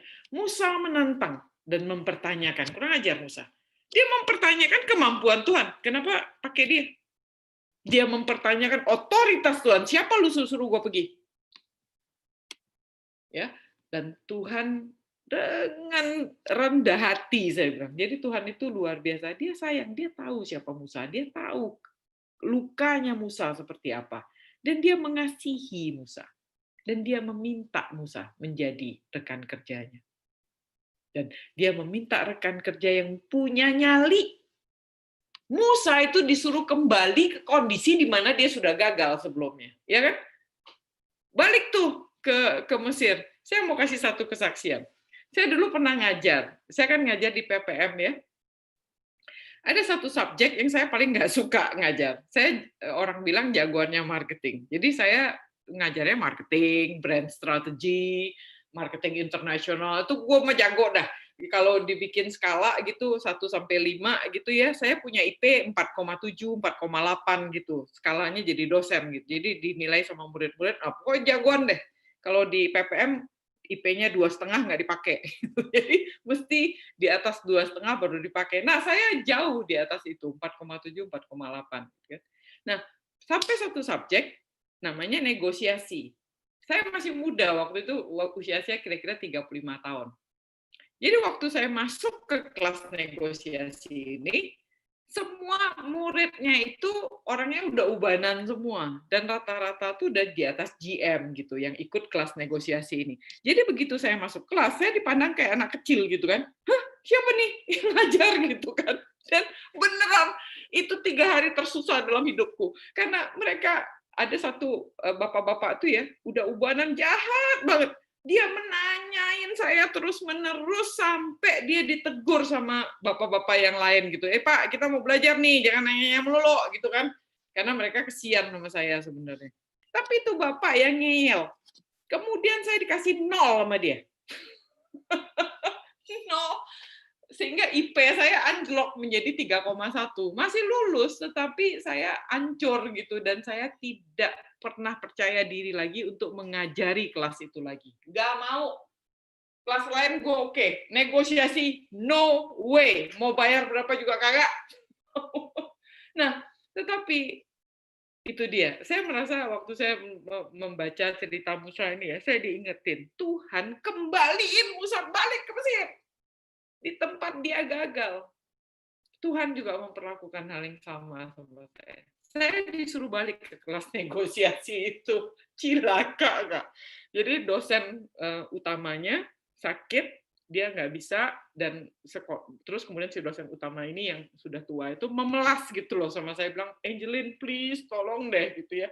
Saya bilang, Bu, gue takut banget Bu, aduh nggak pede nih. Terus dia bilang, tolong deh, nggak ada alasan, nggak ada orang lain, ini udah terlanjur, ya you ngajar lah katanya. Ya sudah, akhirnya saya ngajar, itu ngajar 3 hari. Ya, jadi dari hari pertama ngajar, nanti sorenya murid-murid nulisin tuh nilai kita kan. Nah nanti kan saya ngantor, paginya nilai saya itu dikirim sama sekolah ke kantor saya. Jadi saya bisa lihat lalu membuat koreksi gitu. Oh, perbaikan Bu hari ini apa ya? Nah, hari kedua tuh saya ngajar lagi, demikian juga seterusnya. Hari ketiga juga demikian, menerima feedback hari kedua untuk mengajar di hari ketiga. Nah, saya saking takutnya, tau gak? Jadi hari pertama mengajar, gue kagak mau lihat tuh nilai berapa. Ya, saya ketakutan. Aduh, mendingan saya nggak usah lihat. Kalau gue nilai, lihat gue hancur, gue nggak bisa ngajar hari kedua. Jadi saya nggak mau lihat itu nilai. Jadi saya bilang sama sekretaris saya, tutup itu nilai, saya baca suggestion-nya aja. Saya nggak mau lihat nilai. Ya sudah, ditutuplah sama sekretarisku, aku baca suggestion-nya kan. Jadi hari kedua, hari ketiganya selamatnya gitu. Saya tetap nggak mau baca tuh nilai. Setelah selesai hari ketiga, udah selesai, terus feedback terakhir muncul, baru tuh udah habis nih kan kelasnya, saya udah nggak perlu ngajar lagi, baru saya lihat nilainya dan puji Tuhan angkanya 4,6 gitu. Tetapi yang saya rasakan itu gitu, bahwa Tuhan akan kembalikan kita ke yang kita paling takut. Apa yang kita paling takut, di situ justru Tuhan kasih. Karena kenapa? Karena Tuhan mau punya rekan kerja yang punya nyali. Nggak boleh jadi coward, jadi pengecut. Itu Tuhan benci banget. Jadi Tuhan justru minta kita kembali ke kondisi di mana kita sudah gagal. Jadi jangan bilang, oh aku nggak punya talenta. Bentar, anjingku mau keluar. Kabur si Poli. Nah, jadi yang harus kita lakukan adalah percayalah dan patuhlah. Nggak ada hal lain yang kita bisa lakukan. Ya, nah terus ingat teman-teman, Tuhan Allah itu pencipta adalah Tuhan yang berhak menghancurkan. Dia pencipta kan, dan Dia yang berhak menghancurkan. Ya, jadi Tuhan adalah Allah pencipta, Dia juga Allah yang berhak menghancurkan. Dia yang ciptain kok. Tongkat itu dijadiin ular, ular jadiin tongkat. Tangan yang normal dijadiin lepra, lepra dibalikin jadi normal. Air dijadiin darah. Tuhan hancurin untuk menghancurkan sungai Nil, menghancurkan Osiris, menghancurkan bangsa Mesir. Ingat ya, Dia Allah pencipta, Dia juga Allah yang menghancurkan. Ingat tadi ya, dan kemudian kita akan tahu ada 10 tulah di Mesir. Tuhan punya hak karena Tuhan yang ciptain, dan Tuhan berhak untuk menghancurkan. Nggak ada tokoh lain yang berhak menghancurkan. Jadi Tuhan adalah Allah pencipta, dan tapi Dia juga yang berhak menghancurkan juga. Ingat, Nabi Nuh diselamatin ya, dunia baru diberikan, Sodom dan Gomora Tuhan yang hancurin. Nah, sehingga ingat shalom tadi, ya, shalom itu adalah perfect peace gitu, damai sejahtera bagimu gitu. Tapi ingat, shalom itu terjadi ketika ada satu kuasa yang menghancurkan chaos itu. Nah, dalam hal ini, shalom itu mesti terjadi di dalam umat Allah. Siapa yang harus dihancurkan? Mesir harus dihancurkan. Ya, karena itu adalah kuasa setan. Mengapa tongkat jadi ular? Itu kita bahas minggu lalu, ya. Karena ular, orang Mesir pakai topinya aja ular. Ya, pakai itu. Mahkotanya ada ular kepalanya. Dan ular menjadi salah satu dewa mereka yang menunjukkan kekuasaan iblis atas bangsa Mesir. Nah, itu yang harus dihancurkan. Jadi shalom tidak akan terjadi kalau tidak ada destroy the authority attached to chaos, ya. To destroy authority yang chaos itu tadi. Jadi, janji Tuhan pasti tergenapi. Kehendaknya pasti terjadi, with or without God, without us. He is God. Ya. Jadi kalau kita diundang untuk menjadi rekan kerja Allah, kalau kita menolak, Tuhan bisa pakai siapa saja untuk melakukan perintahnya. Tuhan utus Harun, bisa. Akhirnya Musa ngerti juga, dan akhirnya puji Tuhan dia mau pergi juga. Kisah ini menunjukkan dia mau pergi dan akhirnya dia mengerti juga dan dia mau pergi. Jadi Musa tidak seperti Zipora yang meninggalkan gitu ya. Musa pergi juga. Jadi kita mesti ingat bahwa Tuhan itu janjinya pasti terjadi. Jadi Tuhan bilang dunia ini akan berakhir. Kita udah tahu. Wahyu udah cerita Tuhan akan menang. Tuhan akan menang. Kalau Tuhan akan menang, why don't we join Him now? Kenapa kita masih menunda-nunda? Bodohlah kita. Karena Tuhan sudah janji dan dia akan penuhi janjinya. Selesai. Jadi kita harus ikut Tuhan. Bodoh kita. Nah, jadi bonusnya malam ini adalah, saya mau nanya nih, how do we know? Is it God's calling or not? Nah, itu yang kita selalu ngeles kan. Taunya gimana? Itu mujinya gimana? Itu God's calling apa tidak? Nah, saya tambahin 2 ayat ya di pasal 5 ya. Kita masuk 2 ayat aja di pasal 5. Kemudian Musa dan Harun pergi menghadap Firaun. Ya, ini pasal 5 nih, masuk nih. Musa dan Harun pergi ke Firaun. Kemudian berkata kepadanya, beginilah firman Tuhan Allah Israel. Biarkanlah umatku pergi untuk mengadakan perayaan bagiku di padang gurun. Tetapi Firaun berkata, siapa Tuhan itu yang harus aku dengar firman-Nya untuk membiarkan orang Israel pergi? Nggak kenal aku Tuhan itu. Dan tidak juga aku akan biarkan orang Israel pergi. Siapa tuh? Kira-kira begitu ya, Firaun akan bilang. Kurang ajar, Kak? Siapa Tuhan lu tuh? Masa aku mesti dengar? Dan biarin orang Israel pergi? Gila, itu budak banyak tahu bikin batu bata, produktif tuh. Nggak kenal, aku Tuhan itu. Boro-boro gue mau kasih keluar orang Israel. Siapa tuh? Gitu deh kira-kira ya. Nah, jadi ada berbagai pola reaksi ketika Tuhan memanggil. Ingat ya teman-teman ya. Ingetin dulu. Jadi kalau Tuhan panggil Anda nih ya, nomor 1, Anda akan ketemu orang kayak Yitro. Orang asing, tapi memberkati Musa. Dia nggak kenal Allahnya Musa, tapi dia memberkati. Pergilah dalam damai, katanya begitu kan, si Yitro kan. Ketemu juga orang kayak Firaun, yang tadi itu. Penguasa yang menjadi musuh Allah, penghancur panggilan Allah. Siapa lu bawa Tuhan? Lu pikir gue bisa percaya? Suruh gue lepasin orang Israel? Nggak kenal aku Tuhanmu. Jadi begitu kita dipanggil Tuhan, kita akan menemui orang kayak Yitro, orang asing yang akan memberkati kita, tapi akan ketemu juga orang asing yang jadi musuhnya Allah, penghancur panggilan Allah. Kita akan menemui juga orang kayak Zipora, orang dekat kita yang menjadi batu sandungan, yang tidak mendukung panggilan Allah ini. Dan kita akan ketemu juga orang kayak Harun, orang dekat juga, yang turut bersukacita, yang Tuhan sediakan sebagai pendamping yang setia untuk kita. Dan kita akan ketemu juga seperti orang tua-tua Israel, pemimpin-pemimpin yang menerima dan percaya seperti yang Tuhan jaminkan tentang panggilan Tuhan ini. Nah, ini 5 macam orang yang akan kira-kira dalam hal ini adalah, jadi begitu kita dipanggil Tuhan nih, di sekeliling kita akan menemukan berbagai reaksi. Nah, reaksi ini, maksud saya, Anda mesti mengerti itu, dan jangan bilang, banyak nih si poranya, berarti ini bukan panggilan gue. Nah, gitu ya.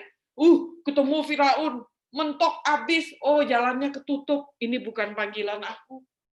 Jadi kita tuh baru merasa itu panggilan kalau jalannya lancar, gitu, jalan tol. Dari mana bisa begitu kesimpulannya? Nah, ini yang mau saya tunjukin. Jadi ada beberapa pola reaksi orang terhadap panggilan yang begitu jelas. Jadi kalau panggilan Musa begitu jelas, apakah jalan tol melulu yang akan dia dapatkan? Tidak. Ini buktinya. Ada orang asing yang memberkati dia. Ada orang asing, penguasa, yang jadi musuhnya Tuhan. Ada orang dekat yang justru jadi batu sandungannya elu. Tapi ada orang dekat juga yang Tuhan sediakan. Tiba-tiba muncul, udah lama nggak ketemu, jadi teman. Tapi ada orang juga yang mendengarkan kita dan menerima dan percaya. Ya, jadi when God's calling, dia akan equip, dia akan prepare sesuai dengan kehendaknya dia, tujuannya dia. Jadi ini bukan tentang kita. Jadi kalau kita kepentok, aduh, ini bukan jalannya Tuhan ini. Pintunya kok ketutup. Jadi maunya lancar-lancar. Nggak ada argumennya yang kuat untuk mendukung cerita itu, ya. Nah, sehingga ada 4 signs katanya. Ini yang saya ambil nih ya. Ketika Tuhan memanggil kita. Nomor 1 adalah Tuhan akan menarik perhatian kita. Kepikiran terus mungkin ya, pengen ngerjain itu terus. Pokoknya jadi tertarik gitu. Tuhan akan menarik perhatian kita tentang subjek itu. Misalnya dulu saya pernah di Compassion gitu, tiba-tiba saya pikir, iya ya, kenapa Tuhan nggak pakai gereja untuk tolong anak-anak ya? Nah itu bejejel gitu di dalam kepala, dan itu menarik begitu. Iya ya. Nah terus ya saya pergi ke Compassion gitu kan. Dia akan tarik perhatian kita. Kemudian akan diulangi gitu. Nyinyir seolah-olah tuh udah ketemu orang ini ingetin, besok ketemu lagi nih, diingetin lagi. Tuhan berbicara melalui Alkitab, Tuhan berbicara melalui orang, Tuhan berbicara melalui peristiwa, terulang. Lalu Tuhan memastikan tentang kehadirannya. Nah, bisa jadi di sini bentuknya itu adalah pintunya dibukakan gitu ya, dan seterusnya. Dan dia akan memberikan kamu tuh clue-nya, begitu, first step-nya. Itu yang saya baca. Tapi dari pergumulan saya pribadi, saya menyimpulkan begini. Panggilan itu membawa kita lebih dekat pada Tuhan, bukan menjauhinya. Itu menurut saya panggilan yang benar. Jadi ketika kita bergumul dengan panggilan itu dan membuat kita menjadi lebih dekat kepada Tuhan, apakah itu karena sulit, apakah itu karena sukacita, intinya kita lebih dekat kepada Tuhan dan bukan menjauhinya, bukan mengumpatinya, bukan berkeluh kesah, membawa kita lebih dekat kepada Tuhan, menggumulkan panggilan ini, menurut saya itu panggilan Tuhan. Itu nomor 1. Nomor 2 adalah ketika kita membutuhkan Tuhan lebih lagi. Ketika kita tahu kita nggak bisa bergantung pada diri kita sendiri, dan kita rendah hati untuk menyadari ketidakmampuan dan ketergantungan kita kepada Tuhan. Itu menurut saya adalah ciri kedua. Yang berikutnya adalah Tuhan menyertai dalam setiap kesulitan yang kita hadapi, dan ungkapkan dan yang kita ungkapkan kepadanya. Ya, jadi dalam menjalani panggilan, menurutku tuh nggak gampang gitu.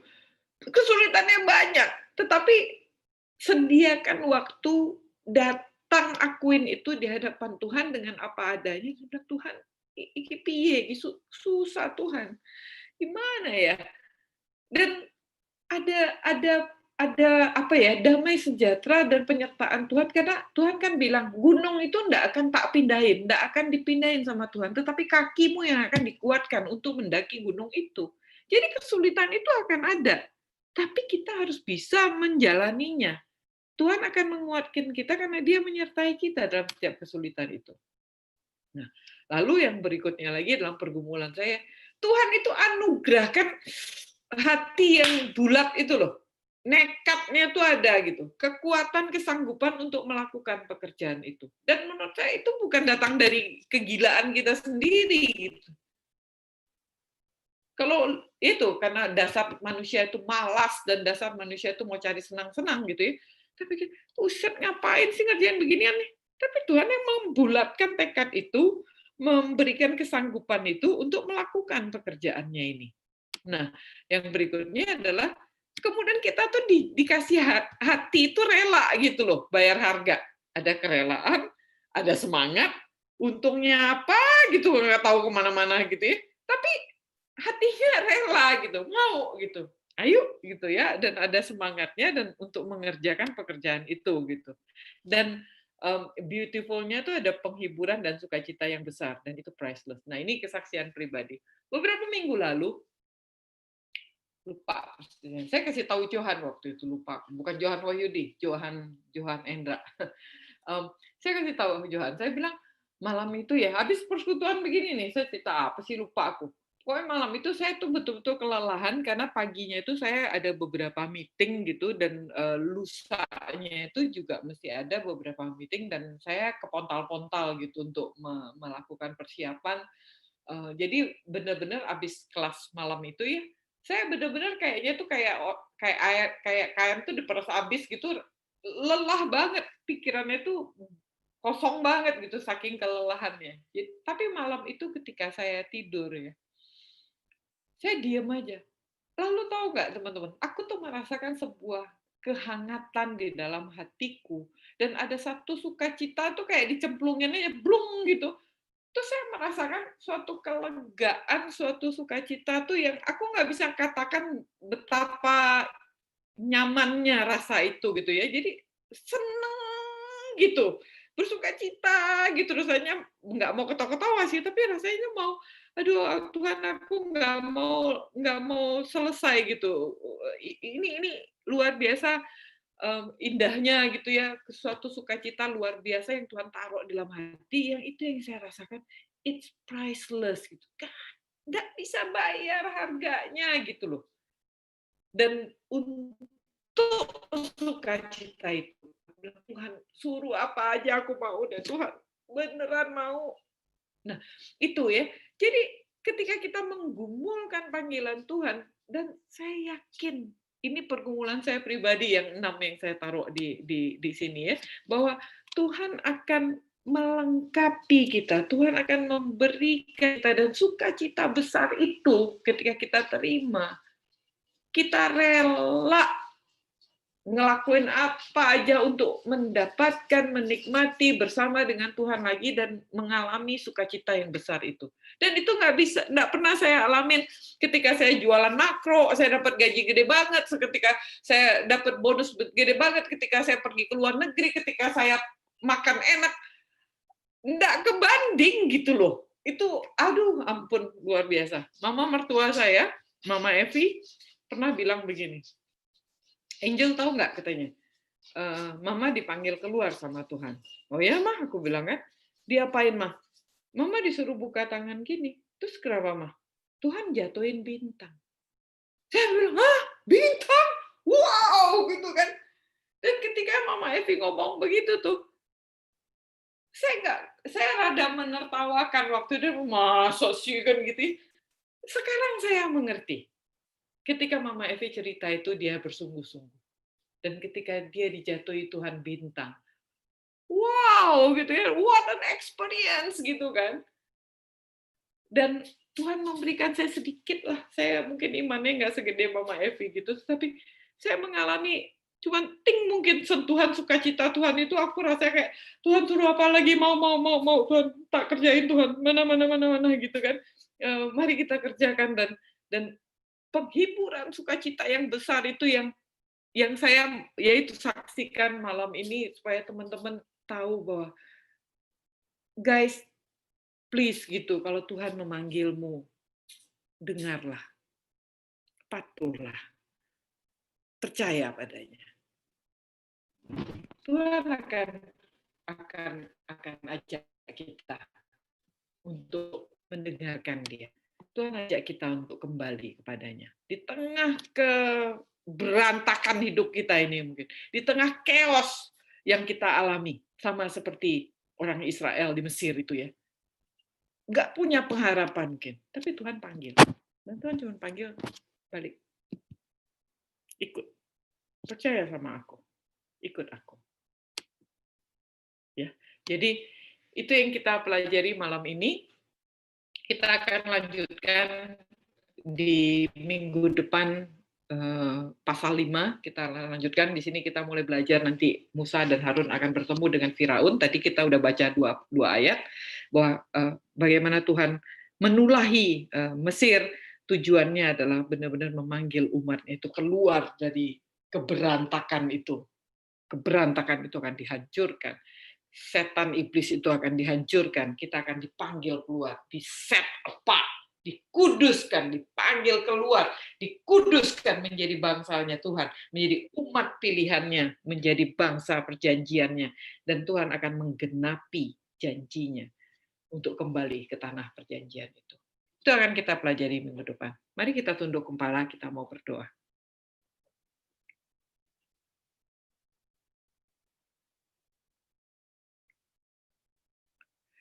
Terima kasih Yesusku buat anugerah yang Kau beri, sebab hari ini Tuhan adakan syukur bagimu.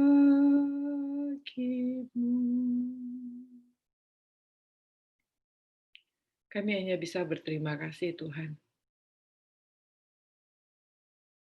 Karena Engkau adalah Allah yang mengerti kami.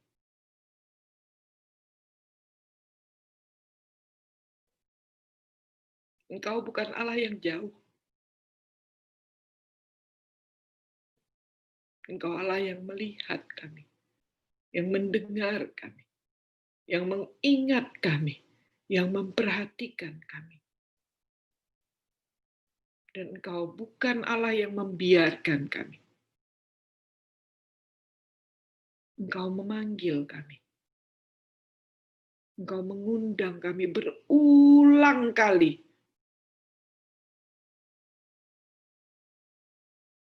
Kami yang dablek, Tuhan. Kami yang budek. Kami yang menyibukkan diri kami. Dan membuat alasan-alasan terus, satu alasan demi alasan. Untuk tidak mendengarkan Tuhan. Pura-pura tidak dengar. Kami bebal, tebal muka, nggak tahu malu. Dan kami terus-menerus membenarkan diri kami dengan segala macam hal yang kami lakukan untuk menolak Tuhan.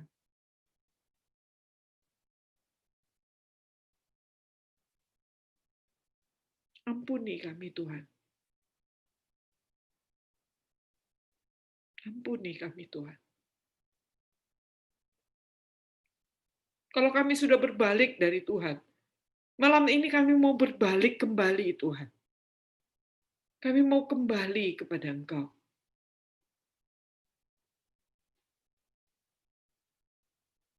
Bapak tolong kami. Mungkin di antara kami ada yang Tuhan mau bicara secara pribadi untuk mendengarkan panggilan Tuhan kembali. Mungkin di antara kami persis seperti orang Israel yang berada di Mesir dan menikmati keindahan sungai Nil dan kenyamanan hidup di tanah Goshen. Kami lupa itu bukan tanah perjanjian. Kami nyaman dan kami tidak mau mengambil resiko apapun. Kami nggak punya nyali, Tuhan. Nyali kami kecil. Dan biarlah kami mau tinggal di dalam nyali kami kecil ini. Tuhan anugerahkan kami nyali Daud yang berani menghadapi Goliat itu, Tuhan. Yang tidak rela melihat barisan tentara Allah dihina. Bapa berikan kami beban itu, Tuhan. Untuk tahu bahwa kami diundang menjadi rekan sekerja Tuhan. Dan itu adalah suatu kehormatan yang luar biasa. Pekakan kami, Tuhan. Agar kami boleh duduk diam di dalam Tuhan. Mendengarkan Engkau. Hancurkan hati kami. Agar kami bisa dibentuk kembali, Tuhan. Tanah ini udah keras. kemauan ini sudah keras luar biasa. Tapi Tuhan, malam ini kami menyerah. Kami minta tolong Tuhan. Dan kami tahu Tuhan lihat, Tuhan dengar, Tuhan mengingat, dan Tuhan memperhatikan kami. Kami mau meresponi panggilan Tuhan. Kami mau dan dihancurkan kembali ya Tuhan. Untuk Tuhan bentuk kembali.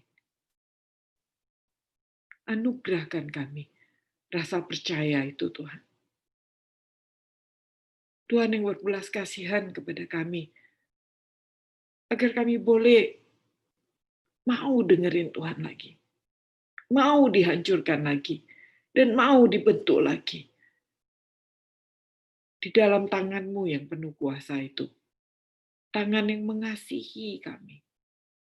Tangan yang memperlakukan kami hati-hati. Tangan yang membentuk kami menjadi bejana yang berharga. Tuhan tolong kami.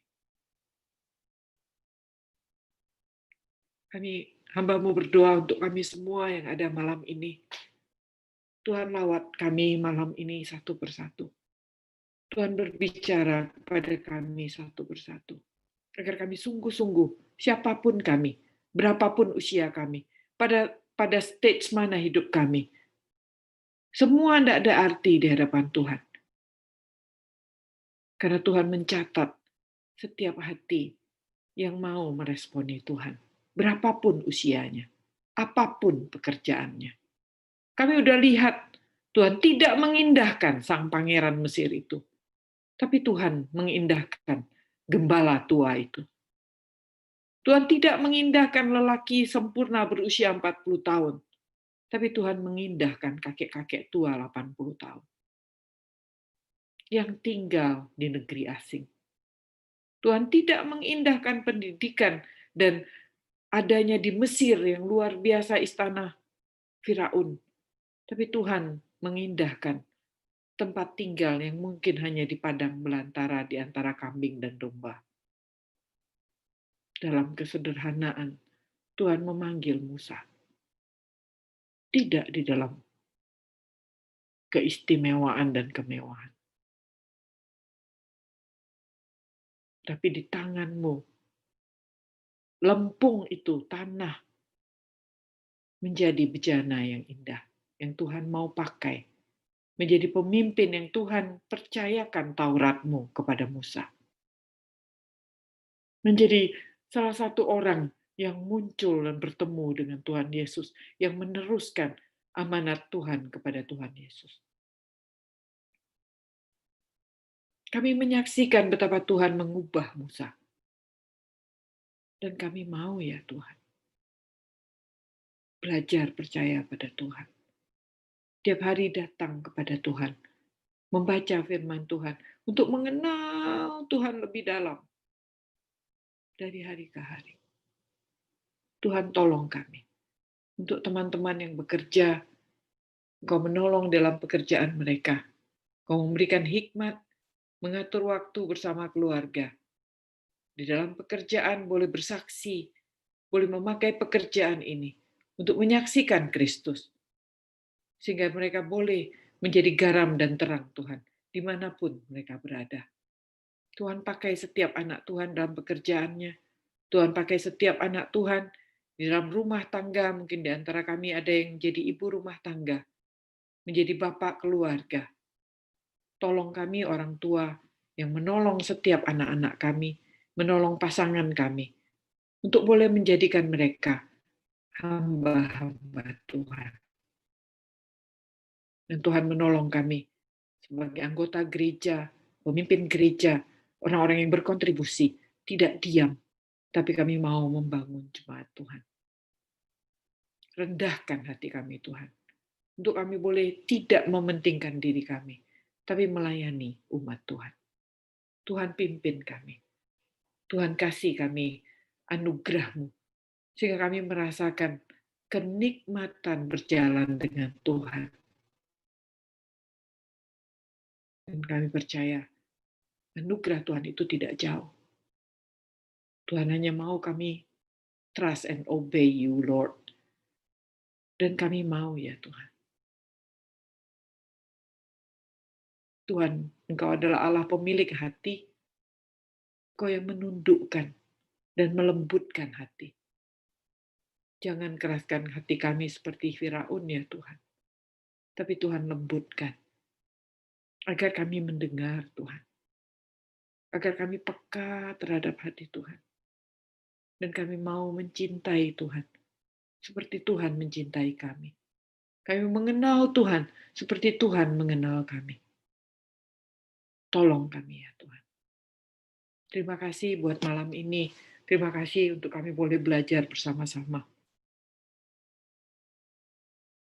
Kami serahkan seminggu ke depan, sisa malam ini, waktu malam ini, dan juga seminggu ke depan, Tuhan yang pakai kami menjadi saluran berkat Tuhan, dan kami bersedia ya Tuhan, menjadi utusan-utusan Tuhan, rekan kerja Tuhan, di tempat yang Tuhan mau kami ada, dan kepada siapa Tuhan mau kami bicara, kami berpikir, kami mengasihi, kami melayani. Tuhan yang mampukan. Terima kasih Bapa di surga, doa kami tidak sempurna, tapi kami tidak malu, karena kami tahu Engkau Allah yang akan menyempurnakannya. Dan kami amini itu. Dan kami memohon doa ini di dalam nama perantara kami, nama Tuhan Yesus yang sudah mati tebus kami. Di dalam nama Tuhan Yesus kami berdoa. Amin. Amin. Selamat malam teman-teman. Sampai ketemu lagi minggu depan ya. Terima Ya. kasih. Terima kasih, Bu Evelyn. Bye. Semua. Dadah Jo. Ya. Thank you, Samu. Thank Yuk, bye. Ya.